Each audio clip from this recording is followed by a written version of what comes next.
With a postgraduate degree in business administration, he has garnered over a decade of corporate experience at top healthcare organizations, including Apollo Hospitals, Aster DM Healthcare, and Baby Memorial Hospital, where he has held various management roles.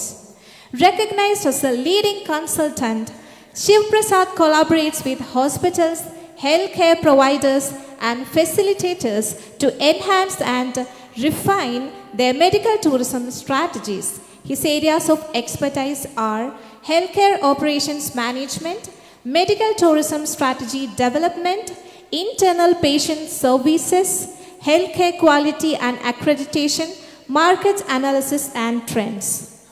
He is a committee member of a Medical Value Travel and Wellness Service Sectional Committee at the Bureau of Indian Standards, Vice President of the Association of Medical Facilitators, member of Consortium of Accredited Healthcare Organizations.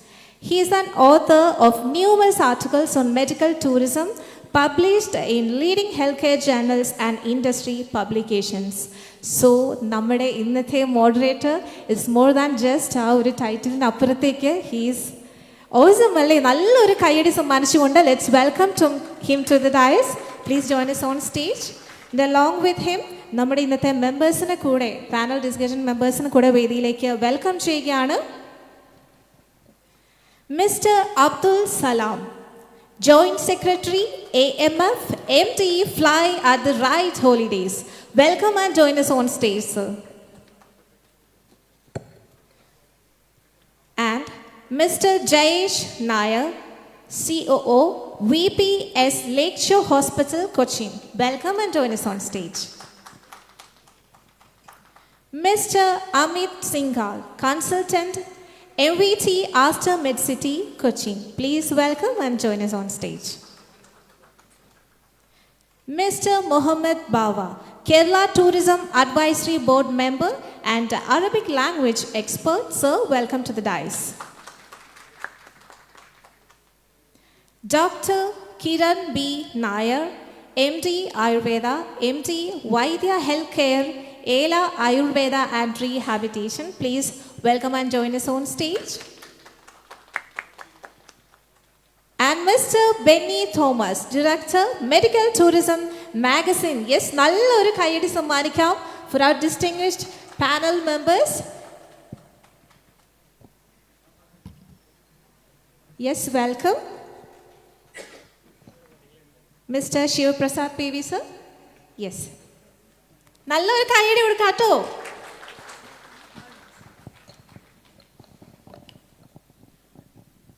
Good evening everyone. ഈ ഒരു കോൺക്ലേവിൻ്റെ ഒരു പ്രധാന ഉദ്ദേശം എന്ന് പറയുന്നത് തന്നെ medical tourism രംഗത്ത് പ്രവർത്തിക്കുന്ന പല സ്റ്റേക്ക് ഹോൾഡേഴ്സിനെ ഒരു പ്ലാറ്റ്ഫോമിലേക്ക് കൊണ്ടുവരിക, കോർഡിനേറ്റഡ് ആയിട്ട് എങ്ങനെ കേരളത്തെ നന്നായിട്ട് ലോകത്തിന് മുമ്പിൽ അവതരിപ്പിക്കാം, അതുവഴി കൂടുതലായിട്ട് എങ്ങനെ മെഡിക്കൽ ടൂറിസ്റ്റുകളെ കേരളത്തിലേക്ക് ആകർഷിക്കാം, വെൽനസ് ടൂറിസ്റ്റുകളെ കേരളത്തിലേക്ക് ആകർഷിക്കാം എന്നുള്ളതാണ്. ഇങ്ങനൊരു ആശയം ഞങ്ങൾ ചർച്ച ചെയ്തപ്പോൾ തന്നെ ഞങ്ങൾ ഉദ്ദേശിച്ചിരുന്ന ഒരു കാര്യം, ഇതുമായി ബന്ധപ്പെട്ട വിവിധങ്ങളായിട്ടുള്ള അസോസിയേഷനുകൾ നിലവിലുണ്ട്. IMA പോലെയുള്ള ഡോക്ടേഴ്സിൻ്റെ അസോസിയേഷനുണ്ട്, അതുപോലെ തന്നെ കേരള പ്രൈവറ്റ് ഹോസ്പിറ്റൽസിൻ്റെ അസോസിയേഷനുണ്ട്, ആയുർവേദ ഹോസ്പിറ്റൽസിൻ്റെ അസോസിയേഷനുണ്ട്.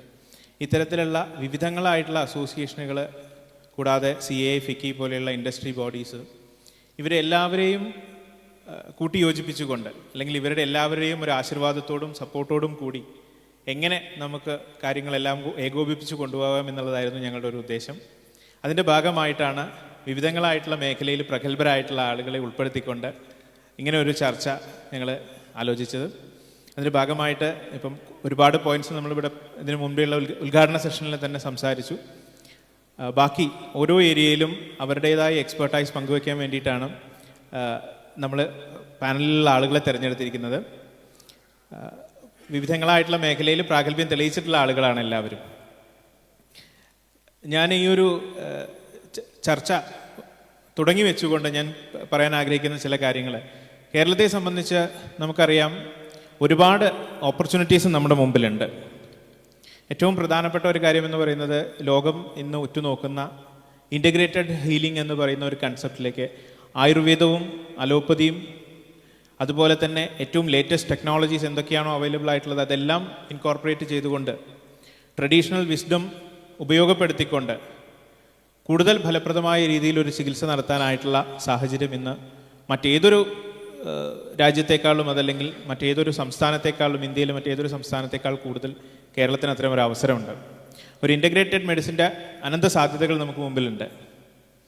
കാരണം നേരത്തെ ഡോക്ടർ പറഞ്ഞ പോലെ ഏറ്റവും പ്രഗത്ഭരായിട്ടുള്ള അലോപ്പതി ഡോക്ടർമാരും ഇവിടെയുണ്ട്. അതോടൊപ്പം തന്നെ നമുക്ക് നമ്മുടെ ട്രഡീഷണൽ വിസ്ഡമായിട്ടുള്ള ആയുർവേദയും നമുക്ക് ഇവിടെയുണ്ട്. ഇതിനെയൊക്കെ ഒന്ന് ഇൻകോർപ്പറേറ്റ് ചെയ്തിട്ട് നമുക്കൊരു ട്രീറ്റ്മെൻറ്റ് മെത്തേഡ് കൊണ്ടുവരാൻ കഴിയുകയാണെന്നുണ്ടെങ്കിൽ അത് ലോകത്തിന് മുമ്പിൽ നമ്മൾ എപ്പോഴും അഭിമാനത്തോട് പറയുന്ന ഒരു കേരള മോഡൽ ഹെൽത്ത് കെയർ ആയിട്ട് നമുക്ക് ഡെവലപ്പ് ചെയ്യാനായിട്ട് സാധിക്കും.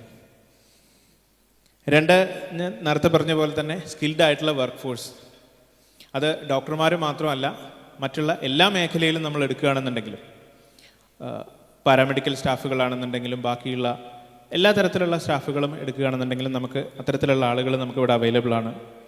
അതുപോലെ തന്നെ കോവിഡിനൊക്കെ ശേഷം ആളുകൾക്ക് കുറച്ചും കൂടെയൊക്കെ പ്രിവെൻറ്റീവ് ഹെൽത്ത് കെയറിനോടും അതുപോലെ തന്നെ എന്താ പറയുക ഒരു വെൽനസ് എന്ന് പറയുന്ന കൺസെപ്റ്റിനോടും ഒക്കെ ആളുകൾക്ക് കുറച്ചുകൂടെ താല്പര്യം തോന്നി തുടങ്ങിയിട്ടുണ്ട്. അതും നമുക്ക് നല്ലൊരു അവസരമാണ്. മറ്റൊന്ന്, നമ്മളുടെ ഒരു ഇൻ്റർനാഷണൽ കൊളാബറേഷനുള്ള സാധ്യതകളാണ്. നമുക്കറിയാം ലോകത്ത് എവിടെ പോയി കഴിഞ്ഞാലും ഒരു മലയാളിയെ കാണാമെന്ന് പറയുക. അപ്പം അത്തരത്തിൽ നമുക്ക് മലയാളികൾ ലോകത്ത് എല്ലായിടത്തും ഉണ്ട്.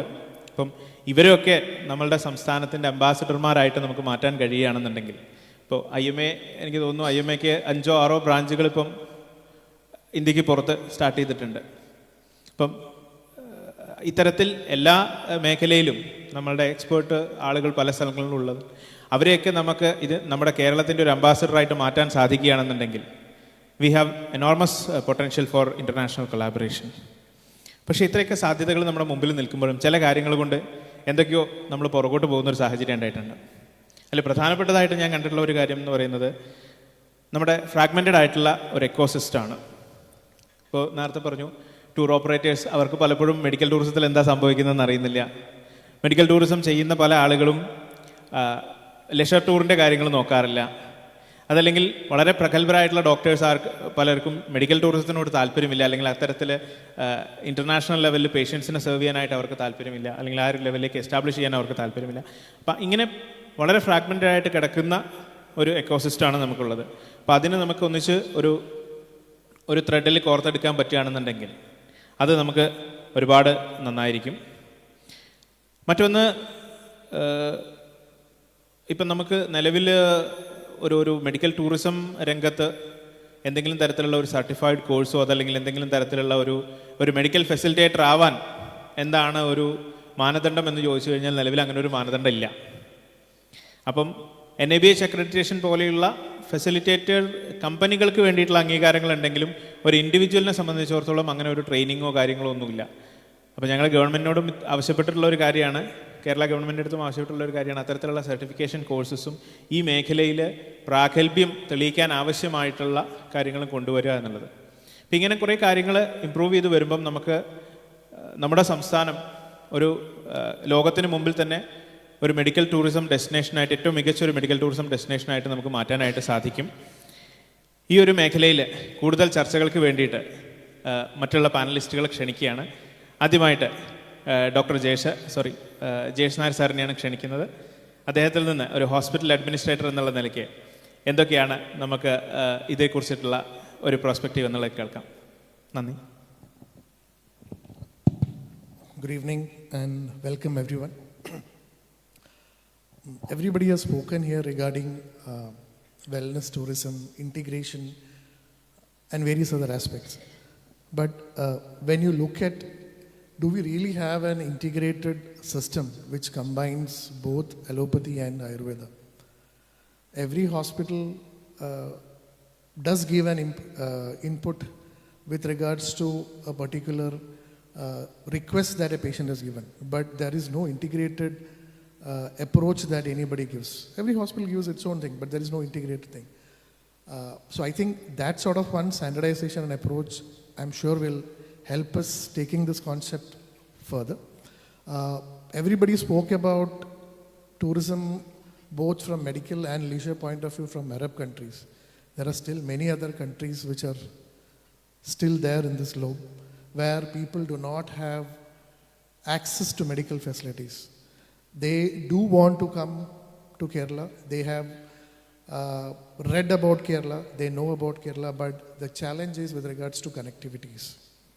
If they have to reach this side, there's a lot of issues with regards to direct connectivity. So I think from that point of view also we should look at, and I urge the association that if you could have some sort of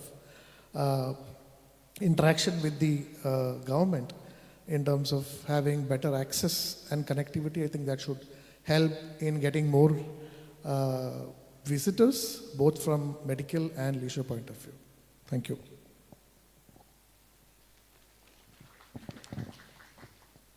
thank you. അടുത്തതായിട്ട് നമ്മുടെ അസോസിയേഷൻ്റെ joint secretary കൂടിയായിട്ടുള്ള Abdul സലാമിൽ നിന്നാണ് ഒരു medical facilitator എന്നുള്ള നിലയ്ക്ക് കൂടുതൽ നമുക്ക് അദ്ദേഹത്തിൻ്റെ ഒരു പ്രോസ്പെക്റ്റ് കൂടെ കേൾക്കാം. നമസ്കാരം. ഇവിടെ സൂചിപ്പിക്കപ്പെട്ട പോലെ തന്നെ നമ്മളെല്ലാവരും ഈ ഒരു ഇൻഡസ്ട്രിക്കകത്ത് ഇൻഡസ്ട്രിയിലെ കൊടുക്കൽ വാങ്ങലുകാരാണ്. ഗിവ് ആൻഡ് ടേക്കാണ് ഇതിനകത്ത് എല്ലാ കാര്യങ്ങളും. ഇതിനകത്ത് ഈ ഒരു ഇൻഡസ്ട്രിയെ നെക്സ്റ്റ് ഇയറിൽ ഇതിൻ്റെ നമ്മളൊരു വിഷൻ കണ്ടെത്താൻ വേണ്ടി ഒരു പ്രോഗ്രാം സംഘടിപ്പിക്കുമ്പോൾ തീർച്ചയായിട്ടും നമ്മൾ ഒരുമിച്ച് നിന്ന് നമുക്കിതിനെ എങ്ങനെ ഒരു നെക്സ്റ്റ് സ്റ്റെപ്പ് വെക്കാം എന്ന് കൂടിയിരുന്ന് ചർച്ച ചെയ്യേണ്ട ഒരു വിഷയമാണ്. ആസ് എ ഫെസിലിറ്റേറ്റർ ഇവിടെ സൂചിപ്പിക്കപ്പെട്ട പോലെ ഒരു criteria to be a facilitator, അയാൾക്ക് എന്തുണ്ടായിരിക്കണം, അല്ലെങ്കിൽ ഏത് കോഴ്സ് കംപ്ലീറ്റ് ചെയ്തിരിക്കണം, അല്ലെങ്കിൽ അയാളുടെ ബേസിക് ക്വാളിറ്റീസ് എന്തൊക്കെയാണ്, ഇതിനൊരു ഫിക്സഡ് ക്രൈറ്റീരിയ ഇന്നില്ല. അതുകൊണ്ട് തന്നെ അതിൻ്റെ ഒരുപാട് ഡീമെറിറ്റ്സ് ഈ ഇൻഡസ്ട്രി അനുഭവിച്ചുകൊണ്ടിരിക്കുന്നുണ്ട്. മെഡിക്കൽ ടൂറിസം രംഗത്ത് നമ്മൾ മനസ്സിലാക്കുന്ന ഒരു കാര്യം, ഇവിടേക്ക് ഒരു പേഷ്യൻ്റ്, ഒരു ഇൻ്റർനാഷണൽ പേഷ്യൻ്റ് കേരളത്തിലേക്ക് വരുമ്പോൾ അയാൾ ഒരൊറ്റ വ്യക്തിയെ ഡിപ്പെൻഡ് ചെയ്തിട്ടാണ് പലപ്പോഴും വരുന്നത്. ഇൻ കേസ് ആ വരുന്ന ആ പോയിൻ്റ്, അയാൾ ഡിപ്പെൻഡ് ചെയ്യുന്ന ആ പോയിൻ്റ് അയാളെ തിരിച്ച് അയാൾ ഇങ്ങോട്ട് തന്ന ട്രസ്റ്റ് തിരിച്ചു കൊടുത്തിട്ടില്ല എങ്കിൽ അയാൾ തീർച്ചയായും വഞ്ചിക്കപ്പെടും. ഇത് ഈ സെക്ടറിൽ ഏറ്റവും പ്രധാനപ്പെട്ട ഒരു വിഷയമാണ്.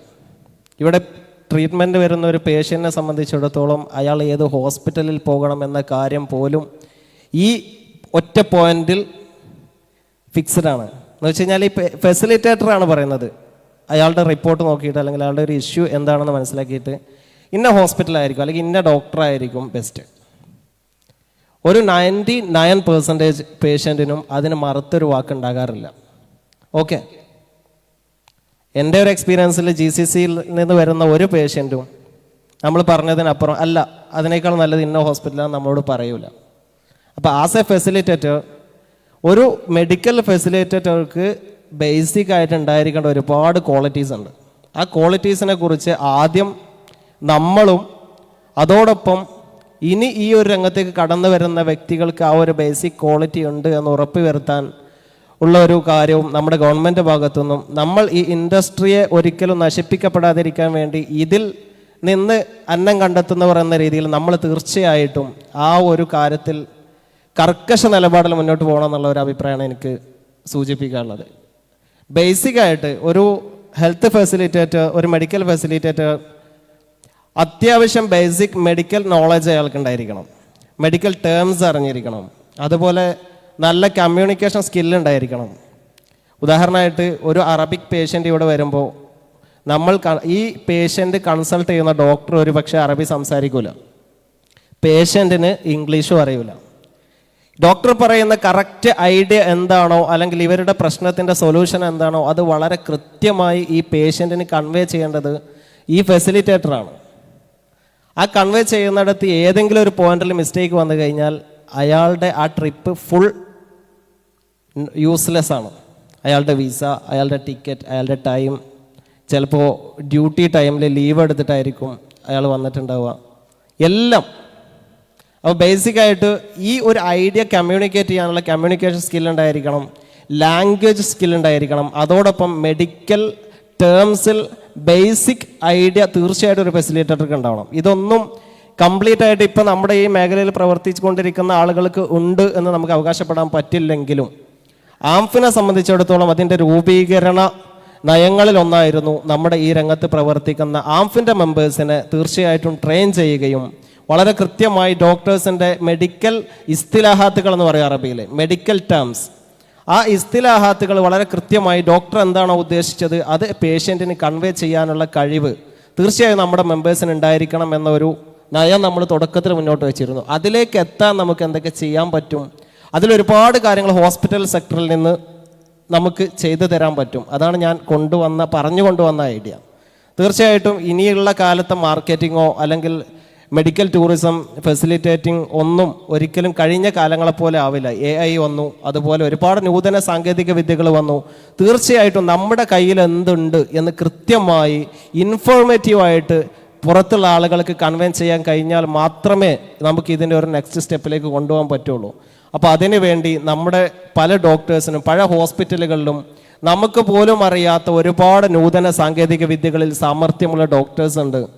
അതുപോലെ തന്നെ ഒരുപാട് ലോകോത്തര സർജറികൾക്കുള്ള ഫെസിലിറ്റീസ് ഉണ്ട്. ഇതൊന്നും നമ്മുടെ ഈ മേഖലയിൽ പ്രവർത്തിക്കുന്ന ഫെസിലിറ്റേറ്റേഴ്സിന് പോലും അറിയില്ല. അത് തീർച്ചയായിട്ടും നമ്മൾക്ക് അറിയിച്ചു തരാനും നമ്മുടെ ഫെസിലിറ്റേറ്റേഴ്സിനെ ട്രെയിൻ ചെയ്യാനും ഓരോ സെക്ടറുകളിൽ മെഡിക്കൽ ഫെസിലിറ്റേറ്റേഴ്സുകൾക്ക് ഓരോ ഫാക്കൽറ്റികളിൽ ഒരു ഫെസിലിറ്റേറ്റർക്ക് ബേസിക്കായിട്ട് അറിഞ്ഞിരിക്കേണ്ട കാര്യങ്ങൾ നമുക്ക് ട്രെയിനിങ് ക്ലാസ്സുകൾ സംഘടിപ്പിക്കാനും ഒക്കെ ഇവിടുത്തെ ഹോസ്പിറ്റൽസിനും മെഡിക്കൽ അത് അലോപ്പതി സെക്ടർ ആണെങ്കിലും ആയുർവേദ സെക്ടർ ആണെങ്കിലും ഒക്കെ പറ്റും. അപ്പോൾ അതിനുള്ള സാഹചര്യങ്ങൾ ഉണ്ടാകട്ടെ. നമുക്ക് ഒത്തുപിടിച്ച് ഒരുമിച്ച് നിന്ന് ഈ ഇൻഡസ്ട്രിയെ നല്ല ഒരു 2025 വിഷൻ തീർച്ചയായിട്ടും നല്ല ഒരു ഉയർച്ചയുടെ ഒരു ഗ്രൗത്തിൻ്റെ ആയിരിക്കട്ടെ. അതിനു വേണ്ടി നമുക്ക് ഒരുമിച്ച് നിൽക്കാം എന്ന് പ്രാർത്ഥിക്കുന്നു. Thank you. അടുത്തതായിട്ട് ഇപ്പോൾ പറഞ്ഞ പോലെ തന്നെ അറബി ഭാഷയുടെയും അതുപോലെ തന്നെ ഈ ടൂറിസം രംഗത്തുള്ള എഡ്യൂക്കേഷണൽ ഇൻസ്റ്റിറ്റ്യൂഷൻസിൻ്റെ സപ്പോർട്ടും കാര്യങ്ങളുമൊക്കെ നമുക്ക് വളരെ പ്രധാനപ്പെട്ടതാണ്. അതുമായി ബന്ധപ്പെട്ട ഒരു പെർസ്പെക്റ്റീവ് നമുക്കറിയാം. ശ്രീ മുഹമ്മദ് ബാവ, അദ്ദേഹം അറബി ലാംഗ്വേജ് എക്സ്പേർട്ടാണ്. അതുകൂടാതെ Kerala tourism advisory board member കൂടിയാണ്. അദ്ദേഹത്തിൽ നിന്ന് നമുക്ക് കൂടുതൽ കാര്യങ്ങൾ അറിയാം.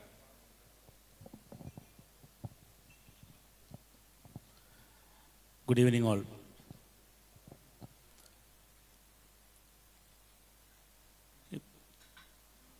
നമ്മൾ സംസാരിച്ച് വച്ചതിൻ്റെ തുടർച്ചയായിട്ട് തന്നെ പറയാനുള്ളത്, മിഡിൽ ഈസ്റ്റിൽ നിന്നും അതുപോലെ തന്നെ ആഫ്രിക്കൻ കൺട്രികളിൽ നിന്നുമെല്ലാം നമുക്ക് പ്രത്യേകിച്ച് യമൻ, സുഡാൻ, അതുപോലെ എരിത്രിയ, ഈജിപ്റ്റ്, പിന്നെ മിഡിൽ ഈസ്റ്റ് മൊത്തത്തിലുള്ള Saudi Arabia, Qatar, Kuwait, Bahrain, UAE പോലുള്ള കൺട്രികളിൽ നിന്നൊക്കെ നമുക്ക് ഓൾമോസ്റ്റ് പേഷ്യൻ്റ് ഇന്ത്യയിലേക്ക് വരുന്നുണ്ട്. പക്ഷേ ഈ ഇന്ത്യയിലേക്ക് വരുന്നതിൻ്റെ ഒരു വളരെ തുച്ഛം ഭാഗം മാത്രമാണ് നമുക്ക് കേരളത്തിലേക്ക് വരുന്നത്.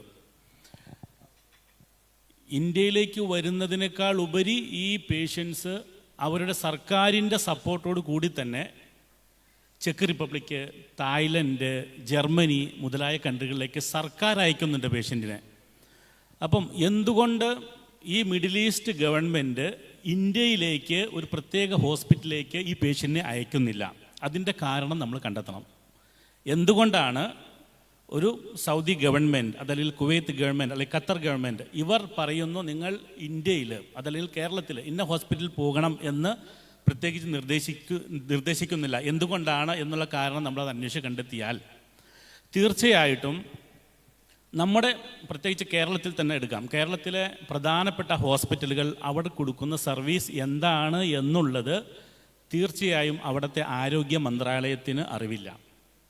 അപ്പോൾ നമ്മുടെ ഭാഗത്തു നിന്ന് നമ്മൾ ഈ കാര്യത്തിൽ നല്ലൊരു ഇടപെടൽ നടത്തി കഴിഞ്ഞാലും മിഡിൽ ഈസ്റ്റിൽ അതല്ലെങ്കിൽ ഈ കൺട്രികളിൽ നിന്നുള്ള ഗവൺമെൻറ് സപ്പോർട്ട് കൂടി തന്നെ നമ്മുടെ ഹോസ്പിറ്റലുകളിലേക്ക് ഡയറക്റ്റ് അവർ ആളുകളെ അയക്കാനുള്ളൊരു സംവിധാനം അവർ ചെയ്യും. അതിന് അവിടുത്തെ ആരോഗ്യ മന്ത്രാലയവുമായി ബന്ധപ്പെട്ട് ഇവിടുത്തെ ഹോസ്പിറ്റൽ അഡ്മിനിസ്ട്രേഷൻ അതല്ലെങ്കിൽ ഇവിടുത്തെ നമ്മുടെ ഹോസ്പിറ്റലുകളുടെ ഭാഗത്തു നിന്നുള്ളൊരു എന്താ പറയുക സജ്ജീകരണം അവരെ പരിചയപ്പെടുത്താനുള്ള ഒരു സംവിധാനം നമ്മൾ ഒരുക്കി കഴിഞ്ഞാൽ തീർച്ചയായിട്ടും ഇപ്പം പ്രത്യേകിച്ച് ഇപ്പം ഇറാഖിൽ നിന്ന് കഴിഞ്ഞ വർഷം എനിക്കൊരു ടൂറിസ്റ്റായിട്ട് വന്ന ഒരു ക്ലയൻറ്റ്, അദ്ദേഹം ഡോക്ടറാണ്. ഈ ഡോക്ടർ ഇതിനു മുമ്പ് ഇവിടെ ഒരു ഹോസ്പിറ്റലിൽ ഇവിടുത്തെ ഫെസിലിറ്റീസ് അറിയാൻ വേണ്ടിയിട്ട് അവർ കുറച്ച് ഡോക്ടർമാർ കൂടിയിട്ട് വന്നിരുന്നു ഇവിടെ. അപ്പോൾ ഇത്തരത്തിൽ ഈ ഡോക്ടർമാർ, അവിടുത്തെ ഡോക്ടർമാരെയോ അതല്ലെങ്കിൽ അവിടുത്തെ ഹോസ്പിറ്റൽ അഡ്മിനിസ്ട്രേഷൻ ലെവലിലുള്ള ആളുകളെയെല്ലാം നമ്മുടെ നാട്ടിലേക്ക് ക്ഷണിച്ച് കൊണ്ടുവന്നിട്ട് നമ്മളുടെ ഫെസിലിറ്റീസ് എന്താണ്, എന്തെല്ലാം സംവിധാനമാണ് നമുക്കിവിടെ ഉള്ളത് എന്നൊന്ന് പരിചയപ്പെടുത്തി കൊടുത്തു കഴിഞ്ഞാൽ ഒരു പരിധി വരെ നമുക്ക് നമ്മുടെ രാജ്യത്തേക്ക് കൂടുതൽ ആളുകളെ കൊണ്ടുവരാൻ കഴിയുന്ന ഒരു സംവിധാനം നമുക്ക് ചെയ്യാൻ പറ്റും എന്നാണ് എനിക്ക് ഈ കാര്യത്തിൽ, ഈ മാർക്കറ്റിങ്ങുമായി ബന്ധപ്പെട്ടുള്ള കാര്യത്തിൽ നമുക്ക് പറയാനുള്ളത്. Thank you.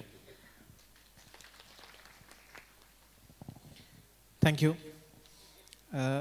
നമുക്ക് ഇനി കുറച്ച് മറ്റ് സംസ്ഥാനങ്ങളുടെ കൂടി എക്സ്പീരിയൻസ് ഉള്ള ഒരു വ്യക്തിയുടെ അഭിപ്രായം കൂടി കേൾക്കാം. Shri Amit സിംഗൽജി, he heads the MVT at Aster MedCity now. He worked with different hospitals in different states across India, so he have a vast experience in this field. So let's hear from him. Thank you very much.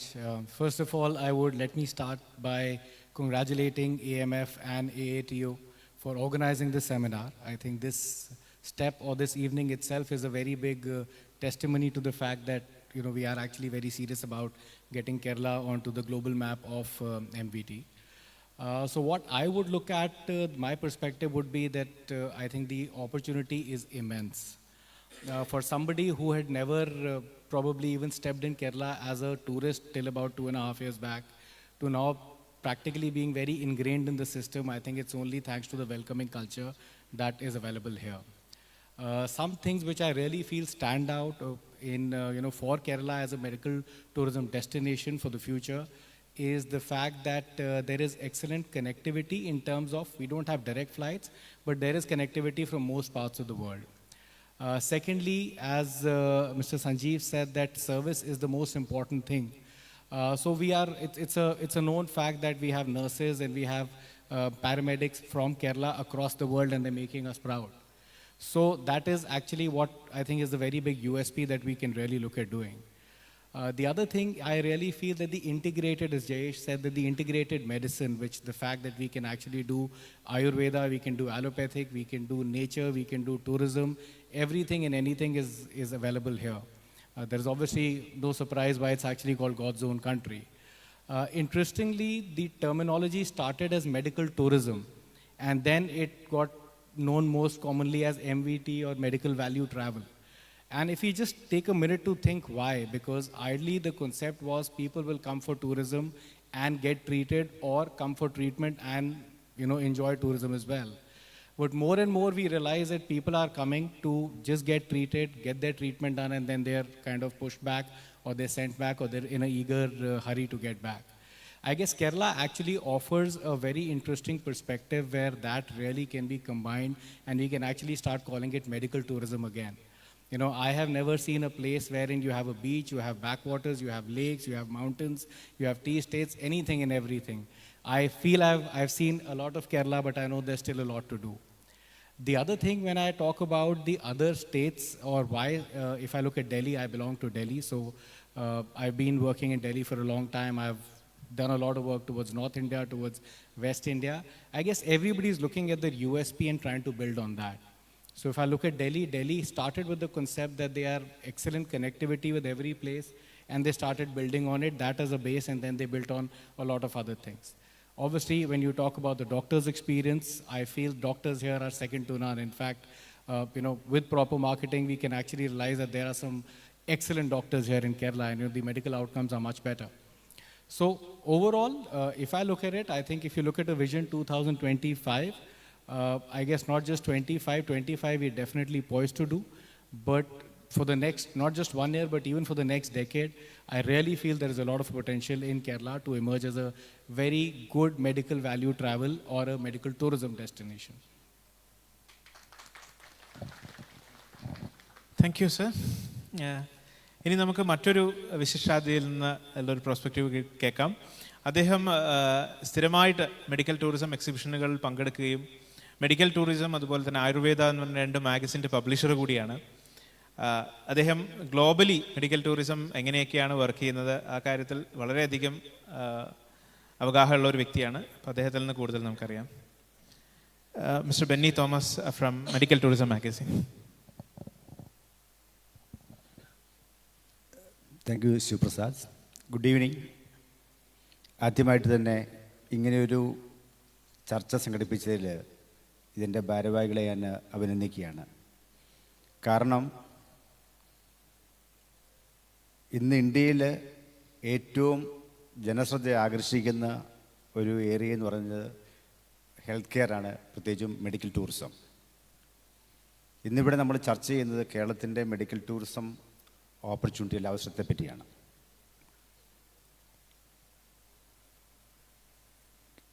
ഇന്ത്യക്ക് പുറത്തും പല രാജ്യങ്ങളിലെ medical tourism അതിൻ്റെ പ്രവർത്തനം നേരിട്ട് കാണാൻ സാധിച്ചിട്ടുണ്ട്. അതിൻ്റെ അടിസ്ഥാനത്തിൽ എനിക്ക് പറയാനുള്ള പ്രധാനപ്പെട്ട ഒരു കാര്യം, കേരളത്തിലും ഇന്ത്യയിലെ തന്നെ മറ്റ് സംസ്ഥാനങ്ങളുമായി താരതമ്യം ചെയ്യുമ്പോൾ ഏറ്റവും അനുകൂലമായ പല ഘടകങ്ങളുണ്ട്. ഒന്നാമതായിട്ട് കേരളത്തിൽ ആയുർവേദവും മോഡേൺ മെഡിസിനും മറ്റ് ആയുഷ് സിസ്റ്റം ഒരുമിച്ച് പോകുന്നൊരു സംസ്ഥാനമാണ്. ഒരു പക്ഷെങ്കിൽ ലോകത്തിലെ ഏറ്റവും കൂടുതൽ പാരാമെഡിക്കൽ സ്റ്റാഫ്, നേഴ്സിനെയൊക്കെ സപ്ലൈ ചെയ്യുന്നൊരു സംസ്ഥാനം കേരളമാണ്.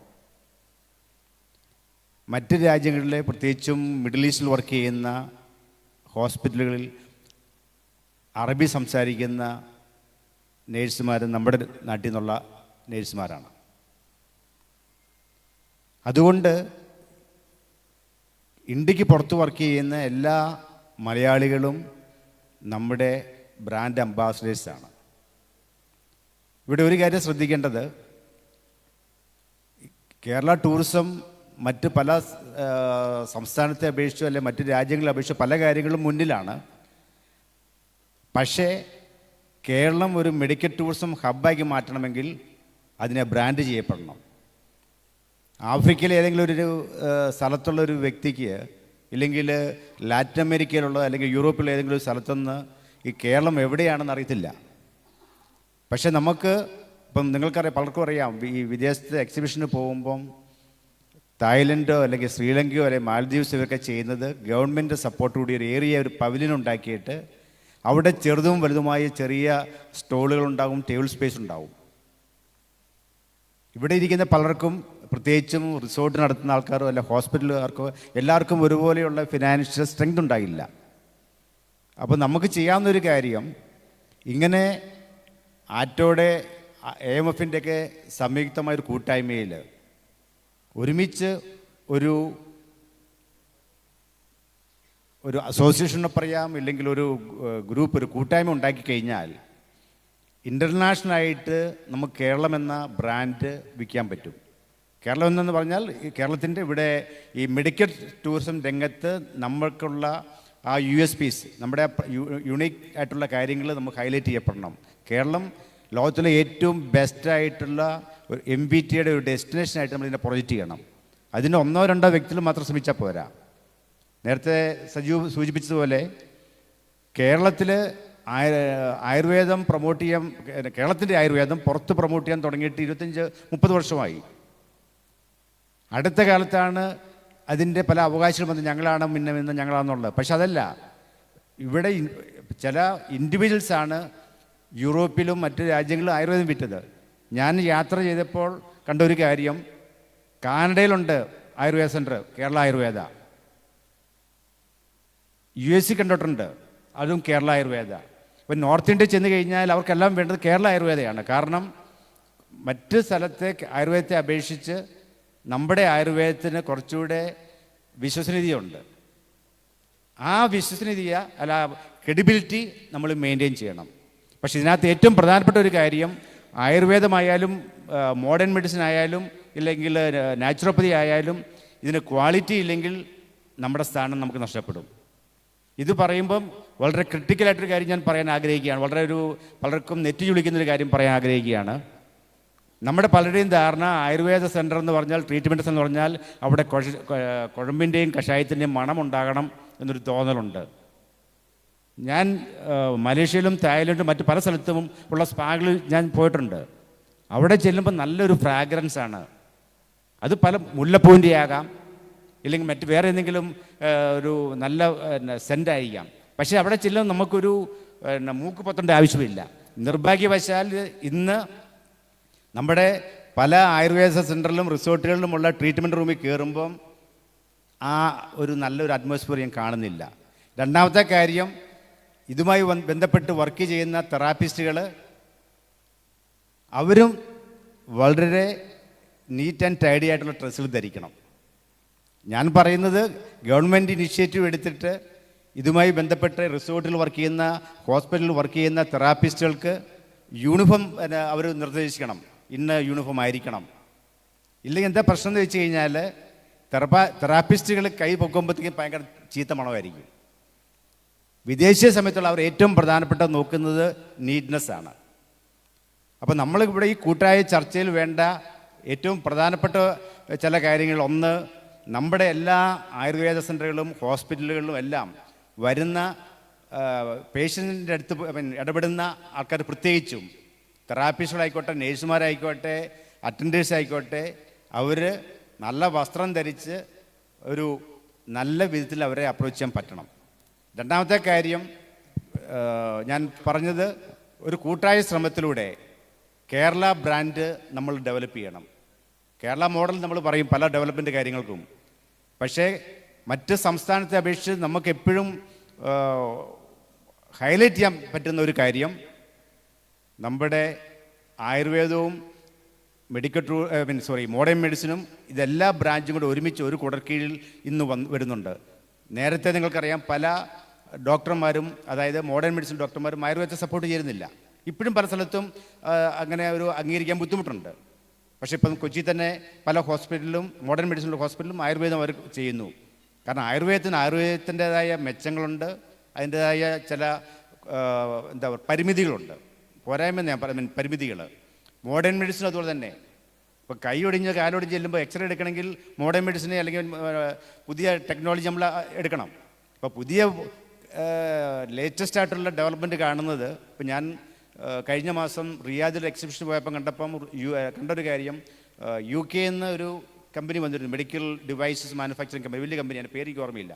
അത് ഏതാനും മിനിറ്റ് നിങ്ങൾ ആ മെഷീനിൻ്റെ സേവനം ഉപയോഗിച്ച്, അതായത് ബ്ലഡ് പരിശോധിക്കാം, അതുകൂടാതെ നമ്മുടെ ഇൻറ്റേർണൽ ആയിട്ടുള്ളൊരു കംപ്ലീറ്റ് നമ്മുടെ ഇൻറ്റേർണൽ ഇപ്പം ചെറിയൊരു മുറിവുണ്ടെങ്കിൽ കണ്ടെത്താൻ പറ്റും, അല്ലെങ്കിൽ എന്തെങ്കിലും ഗ്രോത്ത് ഉണ്ടെങ്കിൽ കണ്ടെത്താൻ പറ്റും.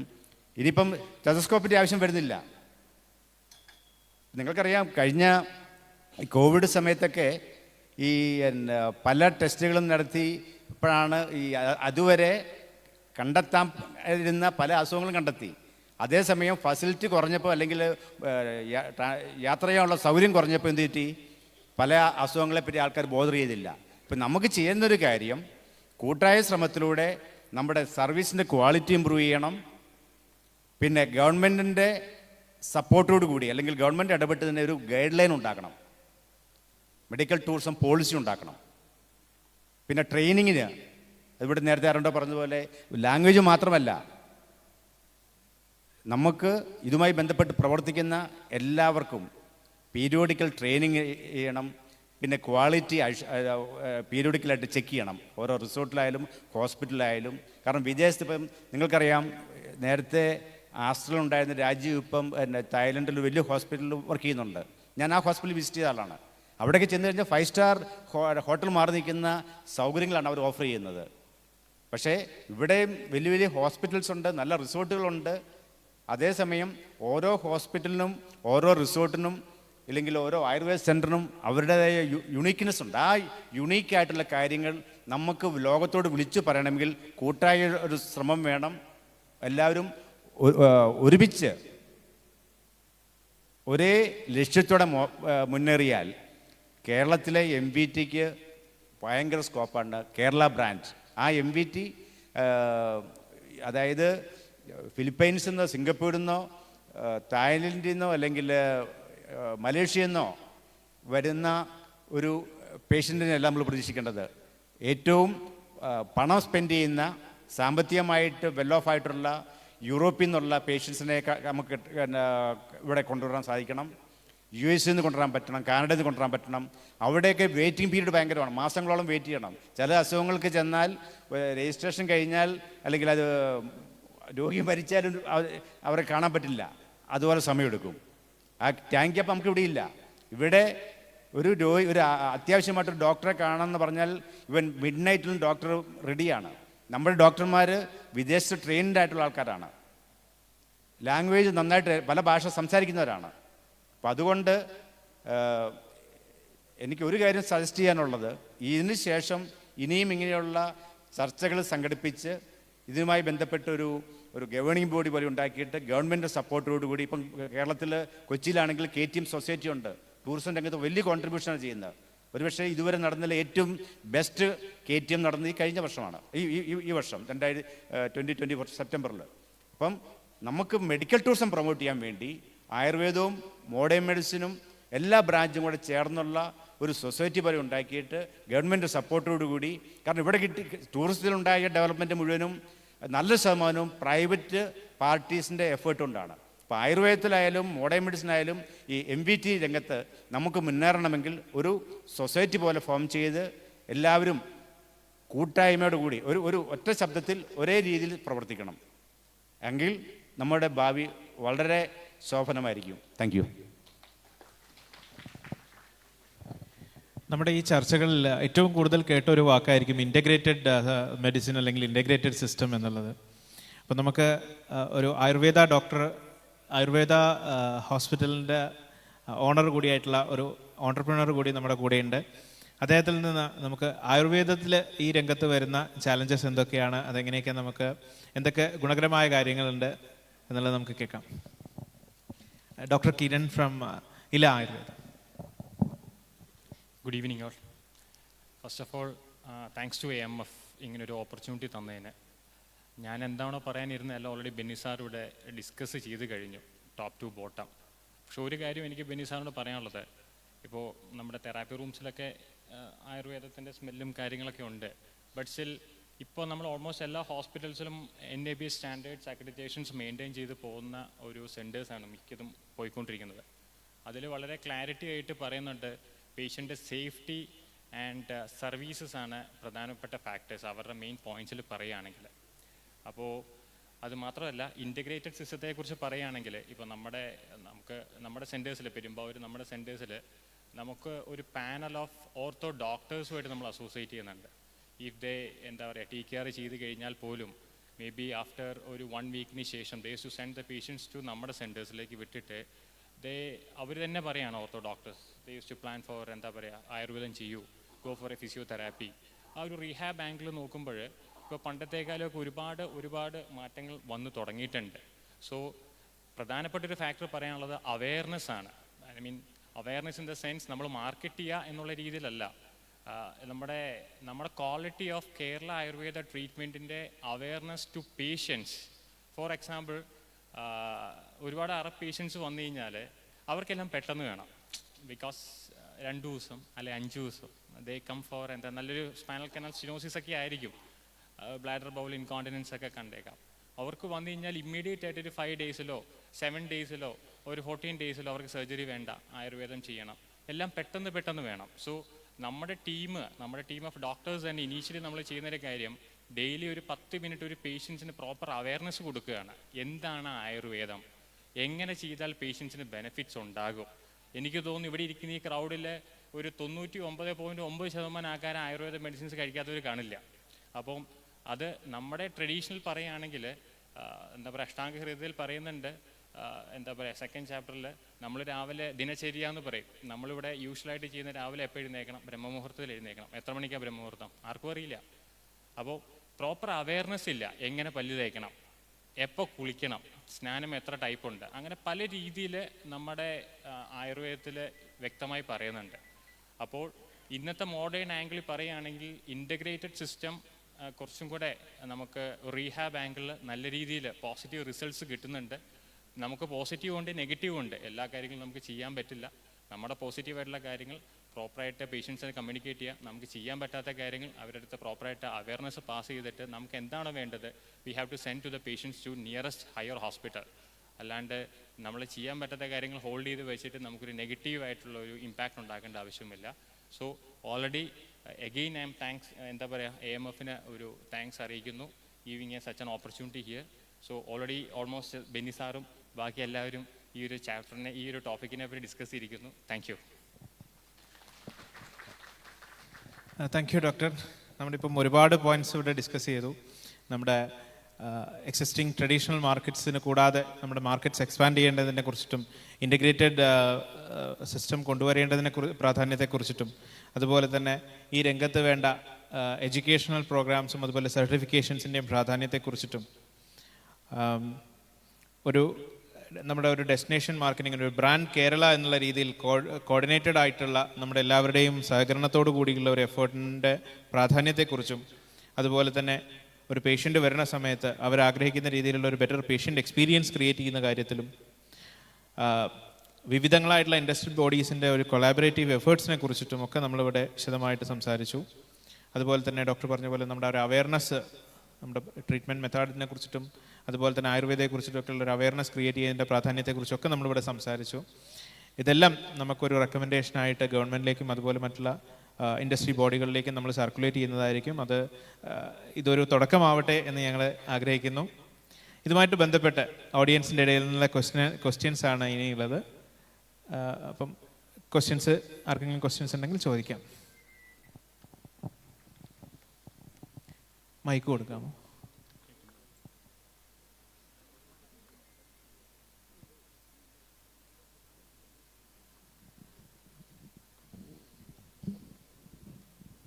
Questions alla. Hello. Yeah. I'm sorry, I was not aware that non-native speakers also were there. മലയാളത്തിലാണ് നേരത്തെ സംസാരിച്ചത്. I am not an expert, or I don't have much of exposure in medical tourism, but being part of an administrator or administrative wing of hospitals and association of the private hospitals here in Kerala, as well as we have a federation of hospital associations in the country. So being part of it, there are few things that I would like to submit here for discussions and take action plan later on. One is that basically the healthcare, if we are going to market it throughout the country and outside the country, we should be able to deliver quality healthcare and a unique healthcare. These are the two things which are going to bring us points. So quality healthcare, in that aspect, what I feel is that till now, it was individual private hospitals or maybe the travel agents, or it is a private players which have brought in the patients or the tourism. It is not a government or a coordinated effort. This is what I understand. Please correct me if I am wrong. And what happens is that these patients come to specific high-end hospitals. But what I feel is that there are hospitals, there are facilities in India, in Kerala, where they offer unique treatment options in Ayurveda, in allopathy, or whatever stream of medicine. And they might be excelling at that point, but they are not known. So identifying these facilities, specific doctors, we have Dr. Padmomar here. He's a renowned laparoscopic surgeon. So these kind of people, they have to be exposed, and then that should be a marketing point for us. So this kind of identification actually is not happening now. So even before identification, I feel that one thing that we all should sit together and work out is setting the standards, quality standards, how we go about it, and all those things should be done. Because in the end, without quality, it is not going to work. That is very important. Otherwise, what happens is that we get a bad name, and Arabigal, they come with a very short period. Expectation is very high. Sometimes what happens is that we might be tempted to do things which are not in the correct way. And that creates a very bad impression. They go back and they don't understand what it is. Say in Ayurveda, it takes a little time. They come for 2-3 days, someone brings them, they take the treatment for a few days, they feel good at that time, go back, it's back to normal because it is not sufficiently long enough for the treatment to take effect. And then what they say is that I had gone there, it doesn't help. So that gives a negative impact. So setting standards, policies, and all those things, we should all get together, all the stakeholders, including the government, and the government has to play a big role in that.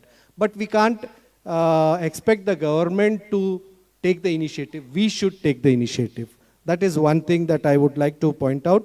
And second thing is that for that we have to have continuous collaborations. We have to have these kind of seminars, or more important than seminars, we have to sit together to work out these things. Second thing is, as I said, identifying hospitals. There are facilities which have good doctors who are experts in some things, but they are not exposed. And they might actually be lacking the patient clientele for their sustenance. So that also can be taken care of. The government and these kind of facilities, the facilitators and all, can work on that, and that this will, I have a different, a separate angle on this also. There are a lot of very good doctors who are abroad now. What I foresee is that we should be able to bring them back, let them go out, get the expertise, gain the knowledge, come back and set up good standard treatment centers here, and that will be a big boon to us. So these guys, if they need to come back, we should have the facility for them. They should have sufficient number of patients, sufficient infrastructure, all these. Otherwise, they are not going to come back. They are going to stay. There are a lot of doctors who have gone to US. They stay back. They don't come back. And I know that many doctors who have very high skills, they don't reach their potential, especially in UK and all. They are at a lower level. They never become consultants, even though they are more knowledgeable and skilled than the native consultants. So these things maybe in the long term we have to think about it. And one basic thing that we have to impress on the government is that tourism is not only the other things. This is a very good potential, the field that they can market, and it should, the government should promote it in the sense that one is setting standards, policies, and making a level playing field and keeping the standards good enough. And the second thing is the promoting this. The grouse that we have is that the private sector hospitals are never promoted by the government. It is basically their own work that they have gained, whether it is Aster or MIMS or whatever it is their own efforts, with their own efforts they have come up. The government, only very recently the trend is changing, I believe. I think one or two last KTF, this thing, there was some promotion on that. But it has to be more focused on that. And one major thing that I would like to point out is two things. One is the governments or the doctors or the healthcare administrators in Arab countries or African countries or any other countries, they have to be brought here to see our facility, to familiarize them with what is our setup and how we can help them. Because they are ignorant and they have no idea. Any Arab country, you speak about the doctors or the administrators, they'll immediately say, okay, go to, you have a knee replants or any other things, go to Germany, go to UK, US. We have equivalently good or better facilities here, but it is not aware. It is not made aware there. So that is one thing that we can. And the second thing is that many countries, the government itself sponsors, especially in Saudi, all the Arab countries, they sponsor the patients for their medical, because they take it upon them that the medical facility, whatever is available for them, everything is free in their country. And whatever is not available, they take them abroad and do the treatment. So it is funded by the government. In that case, it is very easy for us, because maybe 1/10 of the cost of taking a patient to Germany or UK or US, we can do it here if we impress it upon them. That is, I think, one of the major concerns with Oman. Because why Omanis are coming more here is because the government promotes Indian and Kerala hospitals or the medical sector. So that is one positive point that we have to bring about. And the second thing is that, more importantly, foreign insurance companies should be, because for them it is the most cost effective, and that we can offer them. So it works out very good for them, and we also are going to gain. Because I see that now we don't have that kind of collaboration, because most of the foreign insurance companies do not reimburse, do not have direct collaborations with the hospitals here. So if we build upon that, I think that will be a big impetus to the medical tourism sector, and this will work out. So these few points I would like to put before this body. Thank you. Thank you so much for this valuable input, sir. Yeah. So thank you very much. I think those are very pertinent points. I completely agree with you on each and everything that you said. What is very important is that, we should first, and as you said that you're not very linked with medical tourism, MVT, well, I believe your perspectives probably are as accurate, or somebody who's had a lot of industry experience.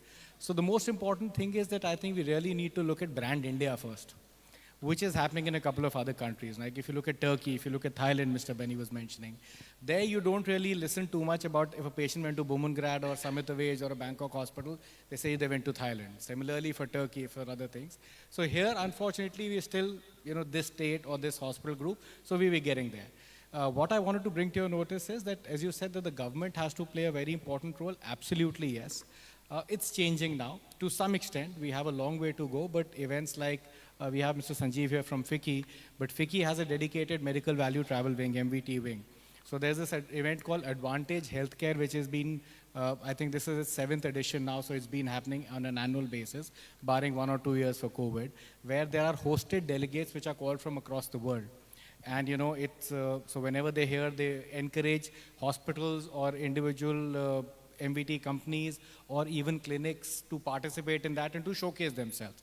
And it's a very level playing field where a small hospital or a big hospital or whatever could actually showcase and tell about them. Similarly, so there are Sanjeevani is something which is done by the SEPC. It's actually scheduled to happen in Delhi on the 16th, 17th, 18th December. So these events are becoming regular, where you have a lot of presence from international hospitals, insurance companies, and a lot of foreign delegates who are actually coming to India and seeing what we're all about, so they're taking the good work back home. So that's there. The other thing is also happening where the government or even private organizations are hosting delegates, or there are events which are being conducted outside. Just 2 days back, there's an event called HTI, which was concluded in Dubai, Healthcare Tourism International. They did an event where you had people from Algeria, Tunisia, Dubai, and practically a lot of other developed nations as well, where everybody got together. So those things are happening, but yes, absolutely agree that quality is the mainstay. We need to promote ourselves, we need to get together. I think that's the key word I find here, that there has to be a common thought. And if we can actually even do 50% of what we're looking at doing for a beginning, I think we have a very good way ahead.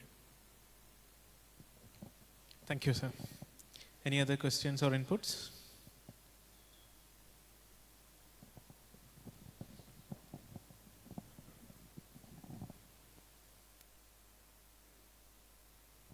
Hello, I'm Dr. Naushad, MD of Rayhan Dental Care.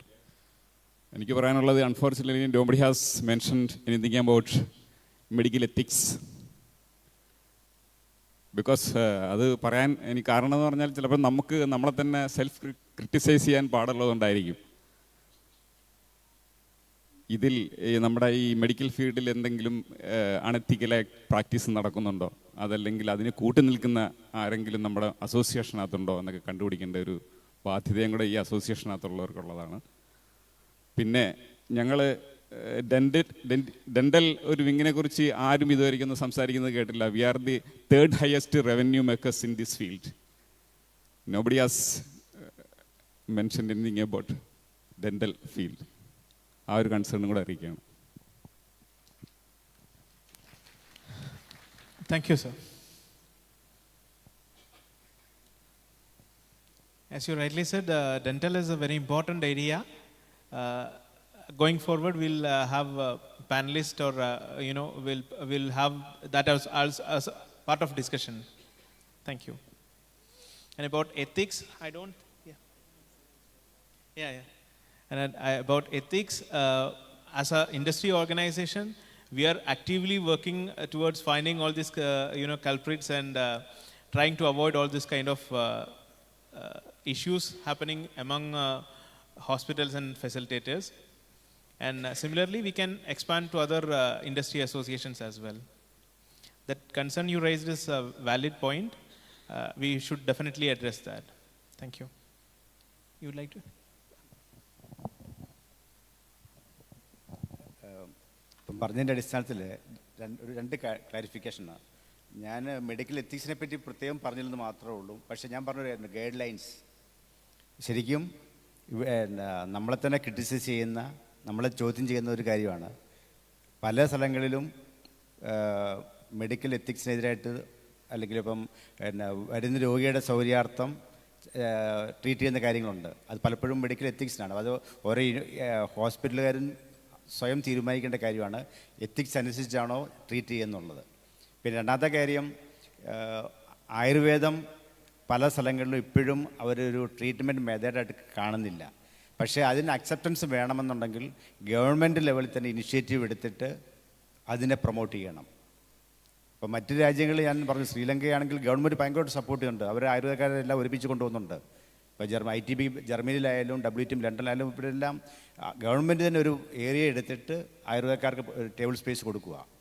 ഇവിടെ എൻ്റെ ഒരു personal suggestion, നമ്മൾ ഈ medical value travel ഇതിനൊരു വേണ്ടി ഒരു പ്രത്യേക ഒരു സൊസൈറ്റി ഫോം ചെയ്തിട്ട് എല്ലാ ബ്രാഞ്ചസും, മോഡേൺ മെഡിസിനും ആയുർവേദവും നാച്ചുറോപ്പതിയും, കാരണം നമുക്കറിയാത്ത നമ്മൾ കാണാത്ത ചില റിസോർട്ടുകൾ നാച്ചുറോപ്പതി, ഇപ്പം ഇവിടെ അഹമ്മദാബാദിനടുത്ത് നിംബ എന്നൊരു നാച്ചുറോപ്പതി സെൻ്ററുണ്ട്. അവിടെ വരുന്നില്ല ഹൈ എൻഡ് ഗസ്റ്റ് പേഷ്യൻസാണ് വരുന്നത്. അത് ഒരു 7 ദിവസവും 14 ദിവസവും അല്ല, 30 ദിവസവും അല്ലെങ്കിൽ 45 ഡേയ്സൊക്കെ അവിടെ താമസിക്കുന്നത്. പൂനെയിൽ സ്വാസിക്കുണ്ട്, ബാംഗ്ലൂർ ജിൻഡാലുണ്ട്, ഇല്ലെങ്കിൽ ഉത്തരാഖണ്ഡിൽ വന, വളരെയധികം റിസോർട്ട്സൊക്കെ ഉണ്ട്. ഇപ്പം ഞാൻ എൻ്റെ അറിവിൽ പെട്ട പല സ്ഥലങ്ങളിലും വിദേശത്ത് ആൾക്കാർ വന്നിട്ടും ആഴ്ചകളോടും മാസങ്ങളും താമസിക്കുന്നു. അപ്പോൾ നമുക്ക് ഇവിടെ ചെറുതും വലുതുമായ വളരെയധികം റിസോർട്ട്സ് ഉണ്ട്. അത് ഒരു ഇൻഡിവിജ്വലിന് അത് പ്രൊമോട്ട് ചെയ്യാൻ, ബ്രാൻഡ് ചെയ്യാൻ ബുദ്ധിമുട്ടുണ്ടാവും. പക്ഷേ ഗവൺമെൻറ് ലെവൽ അതിനെ എസ്റ്റാബ്ലിഷ് ഇതൊരു വലിയ ഡെസ്റ്റിനേഷനാണ്. കേരളം മൊത്തം ഒരു വെൽനസ് ടൂറിസ്റ്റിൻ്റെ ഒരു ഡെസ്റ്റിനേഷനായിട്ട് ഹൈലൈറ്റ് ചെയ്യാൻ സാധിച്ചാൽ അത് വലിയ കാര്യം. രണ്ടാമത് അമിത് പറഞ്ഞൊരു കാര്യം, SCPC organizes Sanjeevani in Delhi from 15 to 16, 17, 18. Then, World Ayurveda Congress is taking place in Dehradun from 12 to 15. The advantage with SCPC event or FICCI event, once we associate, we can bring the event in Kerala. More than that, nearly 500 to 600 overseas delegates are hosted by the government. That means we need not pay from our pockets. So what I suggest, if the members here are united together, and if we invite FICCI, Sajeev is there, he can also take a big role there. We can bring next Sanjeevani or Advantage India or such events here in Kerala. We can bring lot of overseas buyers, or we can say delegates, and naturally our destinations can be promoted. So this is my earnest request. As a society, we should take all the efforts to bring such events here in Kerala so that our destination is promoted globally. Second thing, we should promote Kerala as a destination, as a brand. And for that we need support from national bodies like CPC, FICCI or CI. Thank you. I just wanted to add one point towards that. We were talking about Ayurveda and there is lack of evidences. Recently, the government of India have set up not recently, it has been quite some time, they have set up a research portal and more than 43,000 articles has been published already. So currently there is evidences for Ayurveda treatments. And earlier we don't have a system of having evidences in Ayurveda because it is already a time-tested methods. So there was no scientific validation. But now in the modern world, for everything we need scientific evidences, and there is a lot of research work going on in that area. And it's already more than 43 papers have been published in that.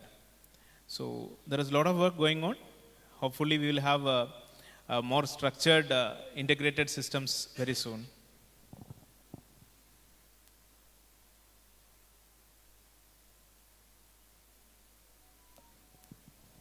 Hello. Hi. I'm Dr. Shaheen from Ayursiha Hospital. I will add one point regarding this research in Ayurveda. Actually, in India, in every state, we have 2 or 3 national institutes are there. Because I was working with National Research Institute of Panchakarma for the last 7 years. Everything is, they are making research, recording is there, each and everything. The problem is, the people are not aware of that. That is the only problem. We are doing the research, we are publishing it, but even the government and even the doctors, we are the culprits, we can say like that. So, as Benny Chetan പറഞ്ഞതുപോലെ Kerala is God's own country. ആ പോയിന്റിൽ ഇപ്പോഴും നിൽക്കുകയാണ് നമ്മൾ. Still we are stuck in that. Seriously, when we are traveling through Malaysia, Thailand, anywhere, നമ്മുടെ ഭൂപ്രകൃതി എന്ന് പറയുന്നത് ഇത്രയും നല്ലൊരു സ്ഥലം nowhere in the world, I can say. But നമ്മളിപ്പോൾ ഒന്ന് റിയാദിൽ പോയി നോക്കിയാൽ നമുക്കൊന്ന് കാണാം. Just Saudi Arabia, what they are doing in their country. It's a mere land. Nothing is there. But they are developing. But what is happening here? So, ഇവിടെ ഏറ്റവും കൂടുതലായിട്ട് വേണ്ടത് ഈ ഡെസ്റ്റിനേഷനെ മാർക്കറ്റ് ചെയ്യാൻ വേണ്ടി നമുക്ക് നമ്മളോട് ആയുർവേദത്തിൻ്റെ വാല്യൂ ആക്ച്വലി ഞാൻ ആയുർവേദക്കാരനായതുകൊണ്ട് മാത്രം പറയില്ല. It is our market is that. നമ്മുടെ unique selling point one is Ayurveda actually for India and for Kerala. So we have to make that. So എൻ്റെ ഒരു സജഷൻ എന്ന് പറയുന്നത് ഒരു കൂട്ടായിട്ടുള്ളൊരു പ്രയത്നം ഇതിൽ അത്യാവശ്യമാണ്. Because when we check into the scenario before Corona and after Corona, now the foreigners coming here is very low, very less for the last 1 year. You can check in the hotels everywhere. So the government is not aware of what is happening in medical tourism because, you know, എനിക്കൊരു patient ഉണ്ടായിരുന്നു, ഖത്രി ആയിരുന്നു. Within 1 month he spend ചെയ്തത് more than 2 CR ആണ് ഇവിടെ. 2 CR ആ മണി, അവിടുത്തെ മണി ഇവിടെ ഒഴുകുകയാണ്. ഗവൺമെൻറ് അതിനെക്കുറിച്ച് അവെയർ ആവണം. വാട്ട് ഈസ് ഹാപ്പനിങ് ടു നമ്മുടെ ഫൈനാൻസിൻ്റെ. ആക്ച്വലി നമ്മുടെ ഫൈനാൻസിൻ്റെ ഏറ്റവും ഒരു ബാക്ക് ബോൺ ആയി തീരേണ്ട ഒരു സാധനമാണ് മെഡിക്കൽ ടൂറിസം അല്ലെങ്കിൽ ടൂറിസം. ഓക്കെ, അവർ മാരീഡിൽ വന്ന് റൂം എടുക്കുന്നു, അല്ലെങ്കിൽ ഹോളിഡേ ഇൻ പോലത്തെ 5 സ്റ്റാർ റൂം എടുക്കുന്നു, അവർ എല്ലായിടത്തും പോകുന്നു, പർച്ചേസ് ചെയ്യുന്നു, ഒപ്പം ആയുർവേദം ചെയ്യുന്നു. There is a lot of scope in our country actually, but നമ്മളത് we are not aware of that. The business opportunities for the country, the developing of our country. So, from the government side, our organizations, we have to make an approach towards the government side. Okay, then ഒരു കൂട്ടായിട്ടുള്ളൊരു പ്രയത്നത്തിലൂടെ മാത്രമേ we can improve. Otherwise, you see, we have a lot of good doctors are there. And every people out of Arab people, എല്ലാവരും പറയുന്നതെന്ന് വെച്ച് കഴിഞ്ഞാൽ our hospitality, main thing. നമ്മളെങ്ങനെ behave ചെയ്യുന്നു. കേരള പീപ്പിളിനെ കുറിച്ച് എപ്പോഴും they talk like that. Your hospitality, ആ behaviourism, നമ്മുടെ നഴ്സുമാരുടെ ക്യാരക്ടർ, നമ്മുടെ ഡോക്ടേഴ്സിൻ്റെ ക്യാരക്ടർ, അത് മറ്റുള്ളവരിലില്ല, മറ്റ് കൺട്രീസിൽ കിട്ടാനില്ല. ഇപ്പോൾ UK US ഒരു അസുഖം പിടിച്ചു കഴിഞ്ഞാൽ അവിടെ കെടുക്കലേ ഉണ്ടാവുള്ളൂ, പിന്നെ വന്ന് ആംബുലൻസ് വന്ന് കൊണ്ടുപോകണം. നിങ്ങൾക്ക് അറിയാണ്ടാണ് ഒരു കണ്ടീഷനിലെ അവസ്ഥകൾ. നമ്മളത് അവെയറല്ല, നമ്മൾ ട്രാവൽ ചെയ്യണം, നമ്മളത് മനസ്സിലാക്കണം. നമ്മുടെ കയ്യിൽ ഇത്രയും നല്ലൊരു സംഭവം ഉണ്ടായിട്ട് ഈ സംസ്കൃതത്തിൽ പറയും എന്താ പറയുക, കസ്തൂരി ചുമക്കുന്ന കഴുതകളെ പോലെയാണ് നമ്മളിരിക്കുന്നത്. ആ അവസ്ഥയിൽ നിന്നും വി ഹാവ് ടു ചേഞ്ച്. അതിന് എന്ത് വേണമെന്ന് വെച്ച് കഴിഞ്ഞാൽ കൂട്ടായിട്ടുള്ളൊരു പ്രയത്നം ഉണ്ടായി ഗവൺമെൻറ് സൈഡിൽ നിന്നും നമുക്ക് support from the central ministry and also from the state ministry. നമുക്ക് ഒരുമിച്ച് മൂവ് ചെയ്താലേ ഇത് മുന്നോട്ട് പോവുകയുള്ളൂ. Otherwise Sri Lanka is improving a lot. Thailand again ഇപ്പോൾ കയറി വന്നുകൊണ്ടിരിക്കുകയാണ്. ഒരുപാട് പേര് വീണ്ടും തായ്ലൻഡിലേക്ക് പോയിക്കൊണ്ടിരിക്കുകയാണ്. കേരള ഡൗൺ ആയിക്കൊണ്ടിരിക്കുകയാണ്. So we are in danger actually. So please be aware of that and do actions. Thank you. Doctor പറഞ്ഞത് വളരെ വാലിഡ് ആയിട്ടുള്ള ഒരു പോയിന്റാണ്. മറ്റുള്ള രാജ്യങ്ങളൊക്കെ മാറിക്കൊണ്ടിരിക്കുകയാണ്. അപ്പം ഒരു ഉദാഹരണം പറഞ്ഞു കഴിഞ്ഞാൽ ഒമാനിൽ മുൻപ് നമുക്ക് ട്രീറ്റ്മെൻറ്റ് അബ്രോഡ് കമ്മിറ്റി ഉണ്ടായിരുന്നു. ഇപ്പോൾ അവർ കൂടുതൽ ഫോക്കസ് ചെയ്യുന്നത് ട്രീറ്റ് ഇൻ ഒമാൻ പ്രൊമോട്ട് ചെയ്യാനാണ്. അതുപോലെ തന്നെ സൗദി ഇപ്പം ധാരാളം പേഷ്യൻസിനെ ഇങ്ങോട്ട് വിടുന്ന ഒരു കൺട്രിയാണ്. 2030 അവരൊരു മെഡിക്കൽ ടൂറിസം ഹബ് ആവാനുള്ള കാര്യങ്ങളാണ് അവർ മുമ്പോട്ട് നീക്കിക്കൊണ്ടിരിക്കുന്നത്. അവരുടെ വിഷൻ 2030 എന്നുള്ള പ്ലാനിൽ അവർ ഫോക്കസ് ചെയ്യുന്നത് സൗദി ഒരു ഗ്ലോബൽ മെഡിക്കൽ ടൂറിസം ഹബ്ബാക്കി മാറ്റാനാണ്. അപ്പോൾ അത്തരത്തിലുള്ള മാറ്റങ്ങൾ വരുന്ന സമയത്ത് കേരളത്തിൽ അല്ലെങ്കിൽ നമ്മൾ ഇന്ത്യയിൽ നമ്മൾ പുറകോട്ട് നിന്ന് പോയിട്ടുണ്ടെന്നുണ്ടെങ്കിൽ നമ്മൾ പിക്ചറിൽ ഇല്ലാത്തൊരു സാഹചര്യത്തിലേക്ക് പോകുമ്പോൾ, അതുകൊണ്ട് പറഞ്ഞതുപോലെ ഒരു കോർഡിനേറ്റഡ് എഫേർട്ട് നമ്മുടെ ഭാഗത്ത് നിന്ന് എല്ലാവരുടെ ഭാഗത്തുനിന്നും വേണ്ടതാണ്.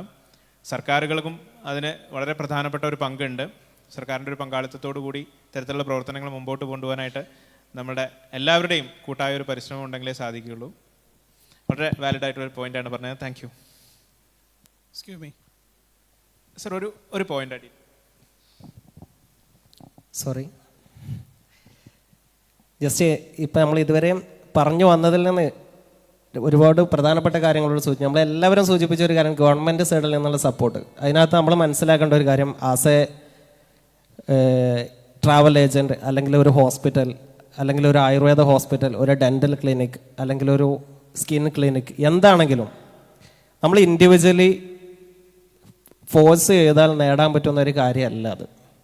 അതുകൊണ്ട് നമ്മൾ ഇതിനകത്ത് ബാക്കിയുള്ള രാജ്യങ്ങളൊക്കെ നമ്മൾ മാതൃകയാക്കേണ്ട, ബാക്കിയുള്ള എല്ലാ ഡെസ്റ്റിനേഷൻസും നമ്മൾ മാതൃകയാക്കേണ്ട ഒരൊറ്റ പോയിന്റിലേക്കാണ് നമ്മളെല്ലാവരും എത്തിയത്. ഗവൺമെൻറ് സപ്പോർട്ടിന് വേണമെങ്കിൽ നമ്മൾ ഒരുമിച്ച് നിൽക്കണം. ഔട്ട്സൈഡ് ഔട്ട് ഡെസ്റ്റിനേഷൻ എന്തൊക്കെ മേഖലയിൽ നമുക്ക് പാർട്ടിസിപ്പേറ്റ് ചെയ്യാൻ പറ്റുമോ അവിടെയൊക്കെ സ്വന്തം കമ്പനിയുടെ ലാബിൽ മാറ്റി വെച്ച് ഔട്ട് ഡെസ്റ്റിനേഷൻ ആയിരിക്കണം നമ്മുടെ marketing tool.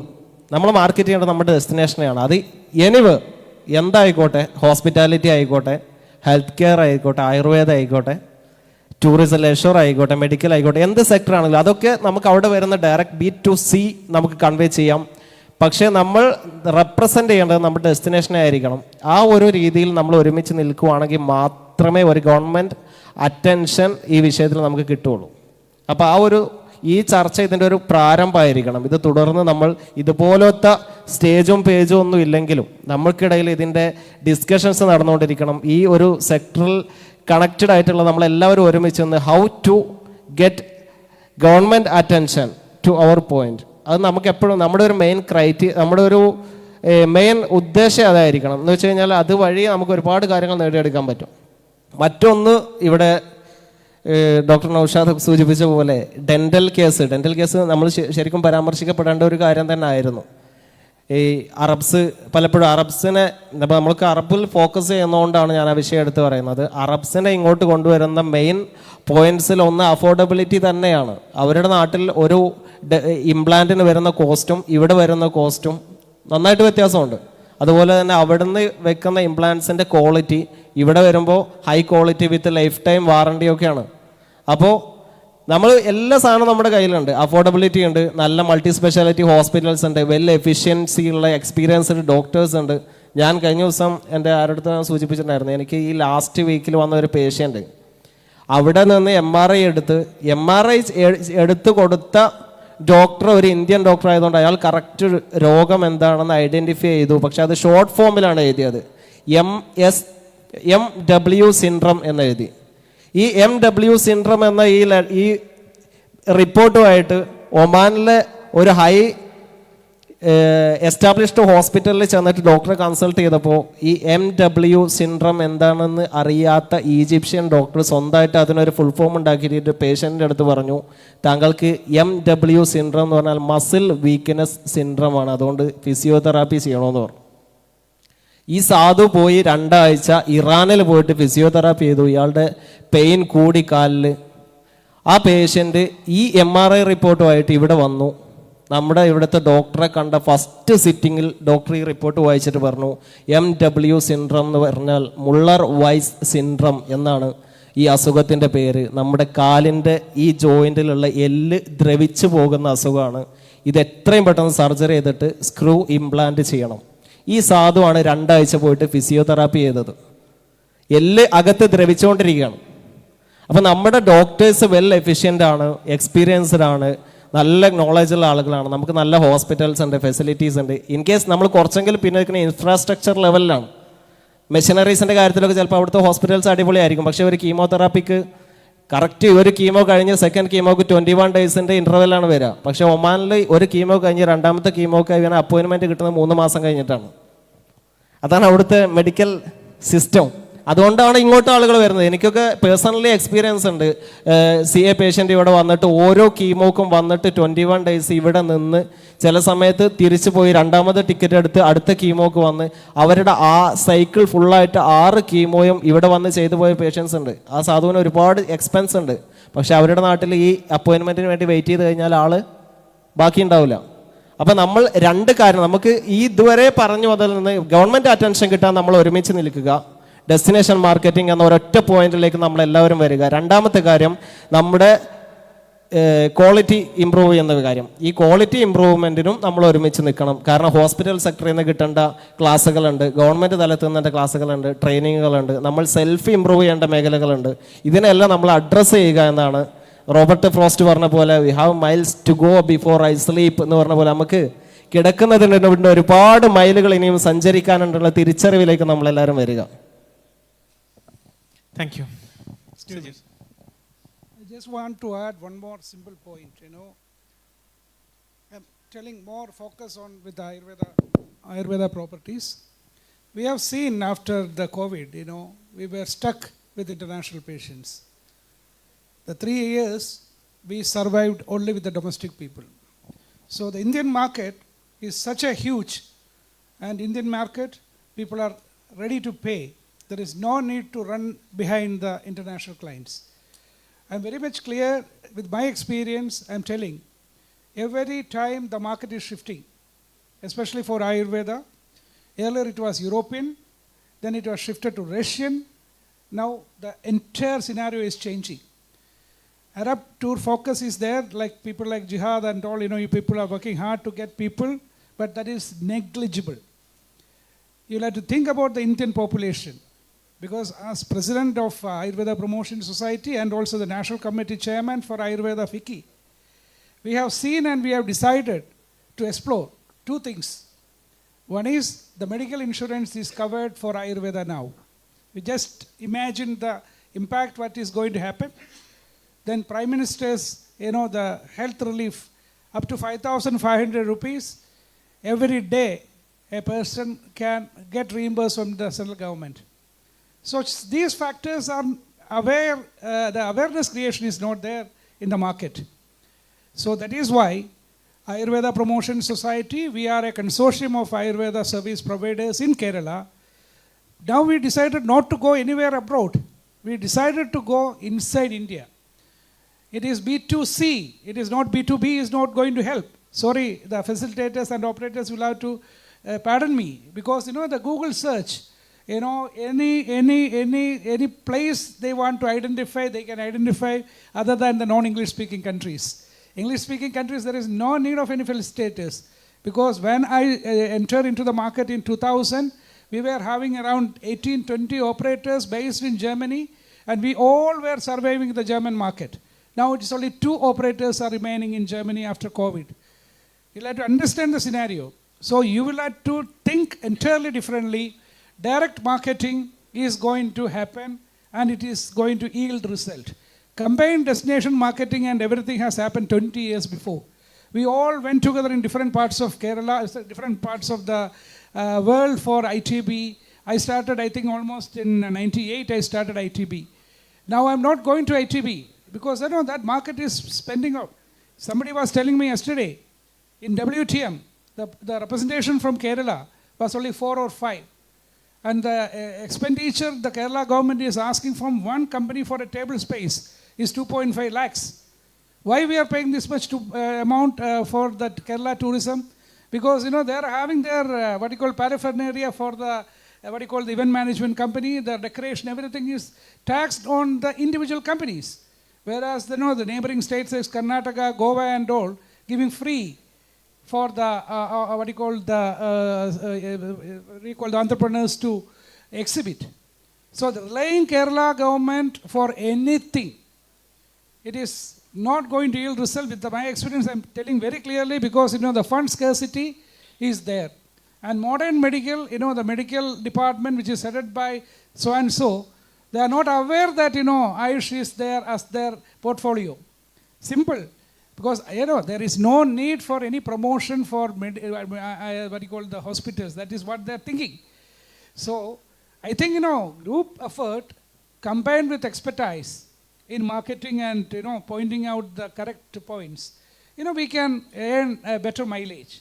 And regarding the FICCI's involvement for putting a national seminar, because we are going to have our 97th AGM happening in 21st of November, after which there are two divisions in FICCI. One is the tourist the division, which is actually led by Mrs. Suri.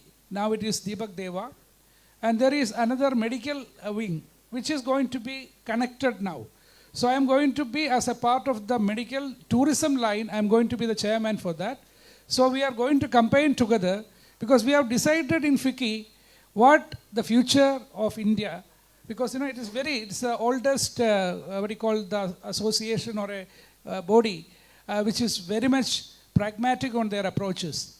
So anyway, fortunate to have a person like me accommodated in the FICCI National Committee. It is admiration of Kerala and Ayurveda. Anyway, we'll go together, and Ayurveda Promotion Society will extend all our support for ATO as well as the Medical Facilitation Council to go ahead.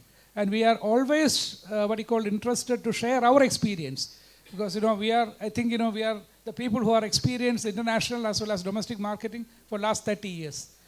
Thank you very much for the patient hearing. Thank you, Doctor. You are mentioning about the domestic market. Yes, absolutely. It's a huge market, but we are here more focusing on international market. And as you rightly pointed out, there are some saturated markets, so we need to find new markets. We need to expand our presence to new markets. Thank you. Anything else?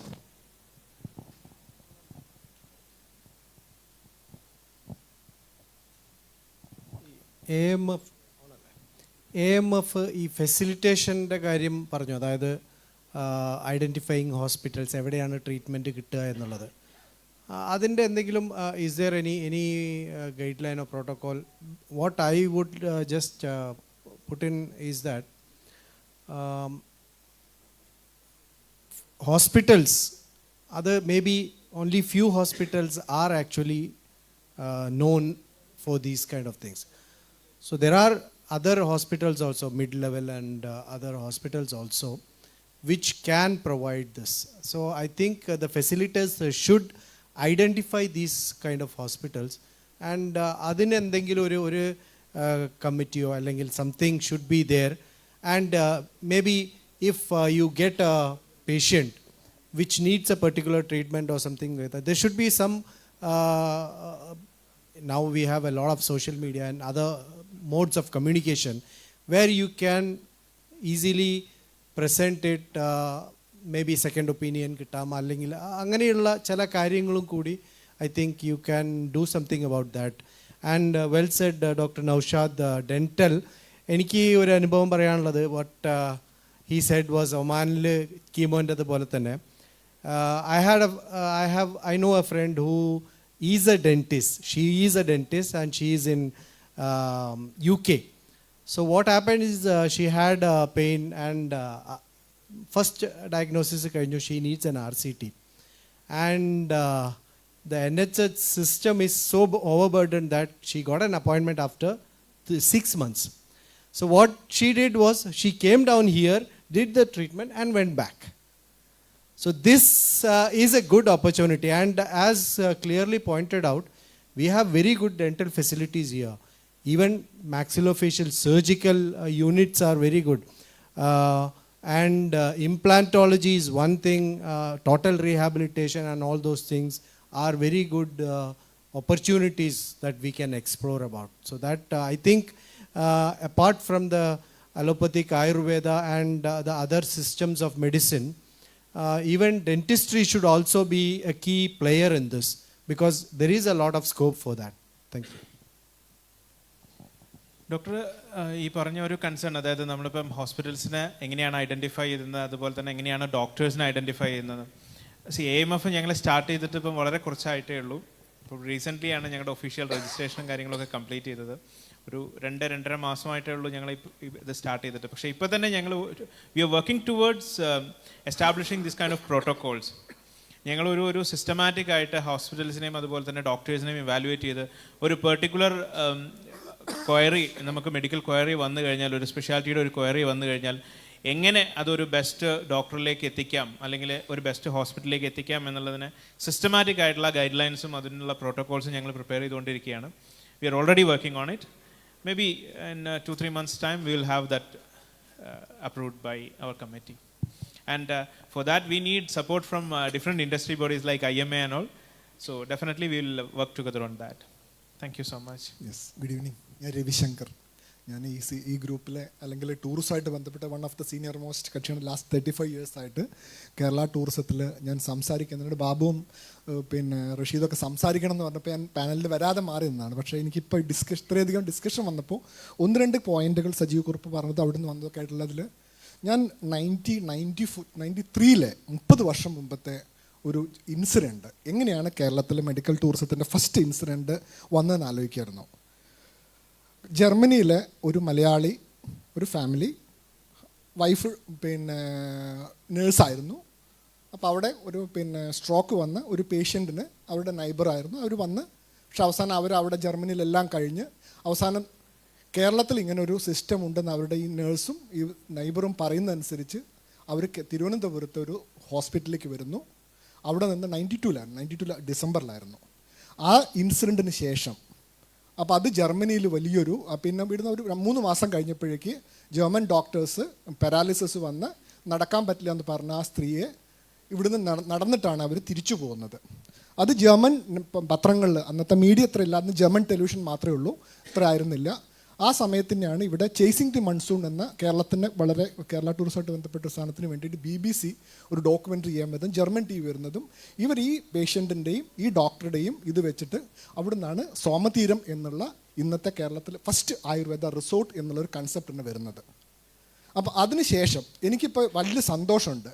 ഞാൻ പിന്നെ early 2000 CIA medical tourism conference നടക്കുമ്പോൾ ആയുർവേദത്തിനെ അങ്ങോട്ട് കയറ്റാതെ ഇന്ന് എല്ലാവരും ഒന്നിച്ചൊരു integrated പ്ലാറ്റ്ഫോമിൽ ഇരിക്കുമ്പോൾ കേരള ടൂറിസമായിട്ട് 10-30 വർഷമായിട്ട് associate എനിക്ക് ഭയങ്കര സന്തോഷം തോന്നുന്നു.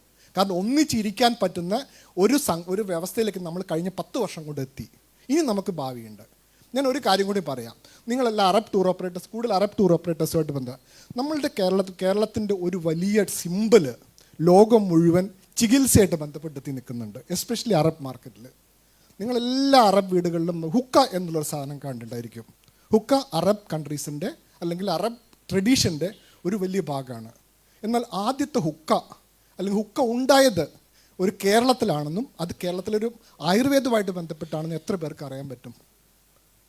ഹുക്ക കൊയിലാണ്ടിയിലെ മൂടാടി എന്നൊരു ഗ്രാമത്തിലാണ് ഹുക്ക എന്നുള്ള സംഗതി. ഇന്നും കൊയിലാണ്ടി ഹുക്ക ലോകത്തിലെ ഏറ്റവും വില കൂടിയ ഹുക്കയാണ്. സാധാരണ ഹുക്കയ്ക്ക് ഒരു 20,000 രൂപ വരുമ്പോൾ കൊയിലാണ്ടി ഹുക്കയ്ക്ക് 3 ലക്ഷം രൂപ വരെ വില വരുന്ന ഹുക്കയുണ്ട്. അത് നമ്മുടെ ബ്രോങ്കൈറ്റിസിന് ശരിക്ക് അതിനും ഒരു ചരിത്രമുണ്ട്. അക്ബറിൻ്റെ വൈഫിന് ഒരു ന്യൂമോണിയ വന്ന ശേഷം ട്രീറ്റ്മെൻറ്റിന് വേണ്ടിയിട്ട് ഇവിടെ നിന്ന് മലബാറിൽ നിന്നൊരു വൈദ്യൻ അങ്ങോട്ട് പോകുന്നു. പല ചികിത്സ വെച്ചിട്ട് അവസാനമാണ് ഇവിടെ നിന്ന് അങ്ങോട്ട് പോകുന്നത്. ഈ വൈദ്യൻ അദ്ദേഹം ഇൻഹേൽ ചെയ്യാൻ വേണ്ടിയിട്ടുള്ള ഒരു ഇതുമായിട്ടാണ് ഹുക്ക എത്തുന്നത്. അതെല്ലാം നിങ്ങൾക്ക് ശരിക്കും ഗൂഗിളിലൊക്കെ അടിച്ചാൽ. പക്ഷെ ഒരിക്കലും നമ്മൾ ഹുക്ക നമ്മുടെ കേരളത്തിൻ്റെ സാധനമാണെന്ന് ഇതിൽ എത്ര പേർക്ക് അറിയാമെന്ന് എനിക്ക് അറിഞ്ഞുകൂടാ. അല്ലെങ്കിൽ ഹുക്ക ആയുർവേദവുമായിട്ട് നമ്മുടെ ഇൻഹേൽ ചെയ്യാൻ ഉപയോഗിക്കുന്ന ഇന്ന് ഹുക്കയുടെ ഉപയോഗം മാറി. ഞാനിപ്പോൾ സ്മാർട്ട് ഫോണിലാണ്. ഈ സ്മാർട്ട് ഫോൺ ആദ്യം കണ്ടുപിടിക്കുന്നതിനാ നമ്മൾ വിഷ്വലി ചലഞ്ചഡ് ആയിട്ടുള്ള ആളുകൾക്ക് ഫോൺ ഉപയോഗിക്കാൻ വേണ്ടിയിട്ടാണ്. പക്ഷേ ഇന്ന് അവരെക്കാട്ടിലും കൂടുതൽ നമ്മളാണ് സ്മാർട്ട് ഫോൺ ഉപയോഗിക്കുന്നത്. ഇതേ മാതിരിയുള്ള ഒരു അതാണ് ഹുക്കയുടേത്. ഇനി 2-3 കാര്യങ്ങൾ ജസ്റ്റ് ഒന്ന് പറയാം. 93 ഈ കാര്യം. പിന്നെ നേരത്തെ മാൽഡീവ്സ് പറഞ്ഞു, മാൽഡീവ്സിൻ്റെ കാര്യം പറഞ്ഞു. മാൽഡീവ്സിൽ ഞാൻ മാൽഡീവ്സിൽ ഏകദേശം 20,000-ഓളം പേഷ്യൻസിന് അയക്കുന്ന ഒരു ഫൗണ്ടേഷൻ അവിടെയുണ്ട്. അവർ 4,000-ഓളം പേഷ്യൻസിനെ മാത്രമാണ് കേരളത്തിലേക്ക് അയച്ചിരുന്നത്. അതും ലോ ബഡ്ജറ്റ് കക്ഷികളെ. അവരുടെ മിഡിൽ ബഡ്ജറ്റും ഹൈ എൻഡും ഒന്നും കേരളത്തിലേക്ക് വരുന്നില്ല. ഇപ്പോൾ ബാംഗ്ലൂരിലേക്ക് കണക്ടിവിറ്റി ബാംഗ്ലൂരിലേക്കും ബോംബെയിലേക്കും വരുന്നുണ്ട്. പിന്നെ എനിക്ക് നമ്മുടെ വലിയൊരു നമ്മൾ ഇപ്പോൾ ആരെങ്കിലും ഒന്നുണ്ട് ആഫ്രിക്കൻ കൺട്രീസിനെ പറ്റി പറഞ്ഞു. നമ്മൾ പിന്നെ ചാവക്കാട് രാജ ഹെൽത്ത് ഏക്കേഴ്സ് എന്ന് പറഞ്ഞ ഒരു ആയുർവേദ ഹോസ്പിറ്റൽ ഉണ്ടായിരുന്നു. അവിടെ ഏർലി 2000-ൽ മുഴുവൻ എനിക്ക് തോന്നുന്നു ഒരു 60-70% ആഫ്രിക്കൻ കൺട്രീസ് എന്നുള്ള പിന്നെ പേഷ്യൻസ് ആണ് അവിടെ വന്നിരുന്നത്. ഒബീസിറ്റി ആയിരുന്നു പ്രധാനപ്പെട്ടത്. ഇന്ന് എത്രത്തോളം അവിടെ രാജാലയിൽ വരുന്നുണ്ട് എനിക്ക് അറിഞ്ഞുകൂടാ, ഇതുമില്ല. അപ്പോൾ നമുക്കതൊരു വലിയ കാരണം. ഇപ്പം ഞാൻ വിറ്റിലിഗോ നമുക്ക് വെള്ളപ്പാണ്ടിന് ഒരു വലിയ സാധനമാണ്. എൻ്റെ ഒരു അടുത്ത സുഹൃത്ത് ഒരു സ്കിൻ സ്പെഷ്യലിസ്റ്റ്. അപ്പോൾ എന്നോട് ആദ്യത്തെ 2 വർഷം ഞാൻ അദ്ദേഹത്തിൻ്റെ കൂടെയാണ് ഞാൻ ഇതിനെല്ലാം ശ്രമിച്ചത്. മുഴുവൻ വെള്ളയായിരുന്നു ഞാൻ. അവസാനം വന്നിട്ട് 2 വർഷം ഞാൻ പുറത്തിറങ്ങാൻ പറ്റാത്ത തരത്തിൽ നമ്മൾ നിൽക്കുന്ന സമയത്ത് കോട്ടക്കൽ ആരോഗ്യം, I am from Nilambur, Kottakkal നിന്നാണ് എൻ്റെ വൈഫ് ഹൗസ്. അപ്പോൾ കോട്ടക്കൽ നിന്നാണ് PK വാര്യരാണ് എന്നോട് പറയുന്നത് ഒരു പിന്നെ സാധനം പറഞ്ഞ്. ഞാൻ സജീവ് കുറുപ്പ് നന്നായിട്ട് അറിയാം. ഞാൻ 7 വർഷം കൊണ്ട് എൻ്റെ പരിപൂർണമായിട്ടും അപ്പം ഞാൻ ഇടയ്ക്ക് അപ്പോഴാണ് വിറ്റിലിഗോയുടെ വേറെ കാര്യം പറയുന്നത്. നിങ്ങൾ പല മെഡിക്കൽ എക്സ്പേർട്സ് ഉണ്ടാവും. വിറ്റിലിഗോ ഏറ്റവും കൂടുതൽ മെൻ്റൽ സ്ട്രെസ് ഉണ്ടാക്കുന്ന, കാരണം മെൻ്റൽ ഹെൽത്തിൻ്റെ പ്രധാനപ്പെട്ടാണ് മെലനിൻ എന്നുള്ള കാര്യം നമ്മൾ മനസ്സിലാക്കുന്നത്. അപ്പോൾ അങ്ങനെ നമുക്ക് ശരിക്ക് ഞാൻ പറയുന്നത് ആയുർവേദത്തിന് ഒരു സ്പോൺലൈറ്റിസ് സ്പെസിഫിക് ആയിട്ടുള്ള ചില പിന്നെ തെറാപ്യൂട്ടിക് യൂസിന് ആയുർവേദം ഉപയോഗിക്കുകയും അല്ലാത്തത് നമുക്ക് മെഡിക്കൽ ടൂറിസത്തിന് വേറെ ഒരുപാട് സംഗതികളും ഉപയോഗിക്കാൻ പറ്റുന്ന ഒരു വലിയ കാര്യമുണ്ട്. പിന്നെ ഗവൺമെൻറ്റിൻ്റെ കാര്യം പറഞ്ഞ മാതിരി ശരിയാണ്. നമ്മൾ ഗവൺമെൻറ്റുമായിട്ട് നമുക്ക് പിന്നെ ഡെസ്റ്റിനേഷൻ പ്രൊമോഷൻ നമുക്ക് ഇന്ന് നടക്കില്ല, കാരണം ഫണ്ടില്ല. കേരളത്തിന് 60-65 കോടി രൂപ വെച്ചില്ലെങ്കിൽ ഒറീസ എന്ന സംസ്ഥാനം ടൂറിസത്തിൽ എവിടെയില്ല. 230 കോടി രൂപയാണ് ഒറീസയുടെ മാർക്കറ്റിംഗ് ബഡ്ജറ്റ് മാത്രം. നമ്മൾ അതൊന്ന് അല്ലെങ്കിൽ ഗുജറാത്തിൽ 280 കോടി രൂപയാണ് ഗുജറാത്ത് ടൂറിസത്തിലെ മാർക്കറ്റിങ്ങിന് ഉപയോഗിക്കുന്നത്. നമുക്ക് മാക്സിമം നമ്മൾ ഇൻ്റർനാഷണൽ ഡൊമസ്റ്റിക്കിൽ 60-65 കോടിയാണ് ഉപയോഗിക്കുന്നത്. അപ്പോൾ അത് ഇതാണ്. ഇനി ഒരുപാട് പറയാനുണ്ട് മെഡിക്കൽ ഇൻഷുറൻസിനെ പറ്റിയൊക്കെ പറഞ്ഞു. അതിൽ ശരിക്കും എനിക്ക് തോന്നുന്നു ഒരുപാട് ഇൻ്റർനാഷണൽ കമ്പനികൾ മെഡിക്കൽ ഇൻഷുറൻസ് ഇപ്പോൾ ഇന്ത്യയിൽ വളരെ സ്ട്രോങ് ആയിട്ട് വന്നിട്ടുണ്ട്.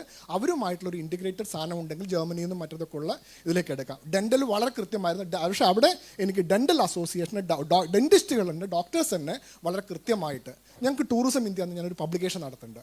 എനിക്കൊരു ആദ്യഘട്ടത്തിൽ ഈ തുടക്കത്തിൽ ഏർലി 2000-ൽ ഒരുപാട് ഡെൻ്റൽ പിന്നെ ഹോസ്പിറ്റൽസ് എനിക്ക് പരസ്യം തരുമായിരുന്നു. അവസാനം ഡെൻ്റൽ അസോസിയേഷൻ തന്നെയാണ് നിർത്തിയത്. അതോടുകൂടി കേരളത്തിൽ എനിക്ക് തോന്നുന്നു എത്രയോ ഇത് ശരിക്കും അവരാദ്യം തീരുമാനിച്ചു ഡെൻ്റൽ അസോസിയേഷൻ പരസ്യം കൊടുക്കാൻ. കാരണം ഇന്നത്തെ കാലത്ത് ബ്രാൻഡിങ്ങും മാർക്കറ്റിങ്ങും ഇല്ലാതെ ഒരു ഹോസ്പിറ്റലിനും ഒരു ഒന്നിനും നിലനിൽക്കാൻ പറ്റില്ല. Branding is very important. അവിടെ നിങ്ങൾ ഡെൻ്റൽ അസോസിയേഷൻ ആ ഒരു തീരുമാനം പിൻവലിച്ച് പരസ്യം കൊടുക്കാൻ തീരുമാനിച്ചാൽ ജർമ്മനിയിൽ നിന്നൊക്കെ വളരെ മാത്രം വന്നിരുന്നു പറയാം. അന്നൊക്കെ ജർമ്മനിയിലൊക്കെ ഞങ്ങൾ ITV പോകുമ്പോൾ ഒരുപാട് ഡെൻ്റൽ സ്പെഷ്യൽ വരെ ഇറക്കിയിരുന്നു ഞങ്ങളുടെ മാഗസീനിലൊക്കെ. പക്ഷേ ഇപ്പോൾ ഒന്നും ചെയ്യാൻ പറ്റുന്നില്ല. കാരണം ഇതൊക്കെ നമ്മൾ ഇൻറ്റേർണലി ഒരുപാട് പ്രശ്നങ്ങളുണ്ട്, എക്സ്റ്റേണലി ഉണ്ട്. അപ്പോൾ അതെല്ലാം കൂടി ഒന്നിച്ചൊരു പക്ഷെ നല്ല പ്ലാറ്റ്ഫോമാണ്. ആട്ടോയെയും പിന്നെ നമ്മുടെ മെഡിക്കൽ MAFനെയും ഞാൻ ഹാർദമായിട്ട് അഭിനന്ദിക്കുന്നു. ഈ ഇനീഷ്യേറ്റീവ് നമുക്ക് തുടർന്ന് പോകണം. അവിടെ ഡോക്ടേഴ്സ് പിന്നെ ഹോസ്പിറ്റൽസിനും ഡോക്ടേഴ്സിനും പിന്നെ മെഡിക്കൽ നമ്മുടെ ഫെസിലിറ്റീസ് എല്ലാം വളരെ വലിയ റോളുണ്ട്. ഒപ്പം എൻ്റെയും ബെന്നിയന്മാരുള്ള ഇതിനു വേണ്ടി സ്പെഷ്യലൈസ് ആക്കുന്ന മീഡിയയ്ക്കും വല്ലപ്പോഴും ഞങ്ങൾ ഞങ്ങളുടെ പലപ്പോഴും നമ്മളിതൊക്കെ പറയുമ്പോൾ ഞങ്ങളോട് പരസ്യം ചോദിക്കാൻ വരികയാണ്, അല്ലെങ്കിൽ നിങ്ങളുടെ ബ്രാൻഡിനെ പ്രൊമോട്ട് ചെയ്യാൻ വരുമെന്ന് പറയും. അപ്പോൾ എനിക്ക് ആ ഒരു ഇതും കൂടി പറയണം തോന്നുന്നതുകൊണ്ട് മാത്രമാണ് ഞാൻ ഇത്രയും വന്നത്. Anyway thank you so much sir. So with this will conclude this session. So വളരെ ഇൻസൈറ്റ്ഫുൾ ആയിട്ടുള്ള ഒരു ഡിസ്കഷൻ ആയിരുന്നു. അതിൽ പങ്കെടുത്ത എല്ലാ പാനലിസ്റ്റുകൾക്കും അതോടൊപ്പം തന്നെ ഈ ഒരു സബ്ജക്റ്റുമായിട്ട് ബന്ധപ്പെട്ട് ധാരാളം ആശയങ്ങൾ പങ്കുവച്ച എല്ലാ ചർച്ചയിൽ പങ്കെടുത്ത എല്ലാവർക്കും നന്ദി പറയുന്നു.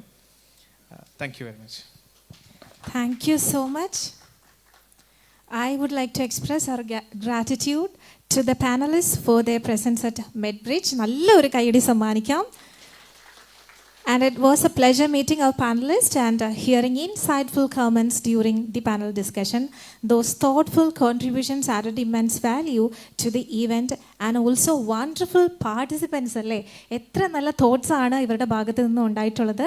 സോ വൺസ് അഗെയിൻ നല്ല ഒരു കൈയടി സമ്മാനിച്ചുകൊണ്ട് തന്നെ ഞങ്ങൾ നിങ്ങൾക്കൊരു വലിയ താങ്ക്സ് പറയുകയാണ്. Thank you so much for joining.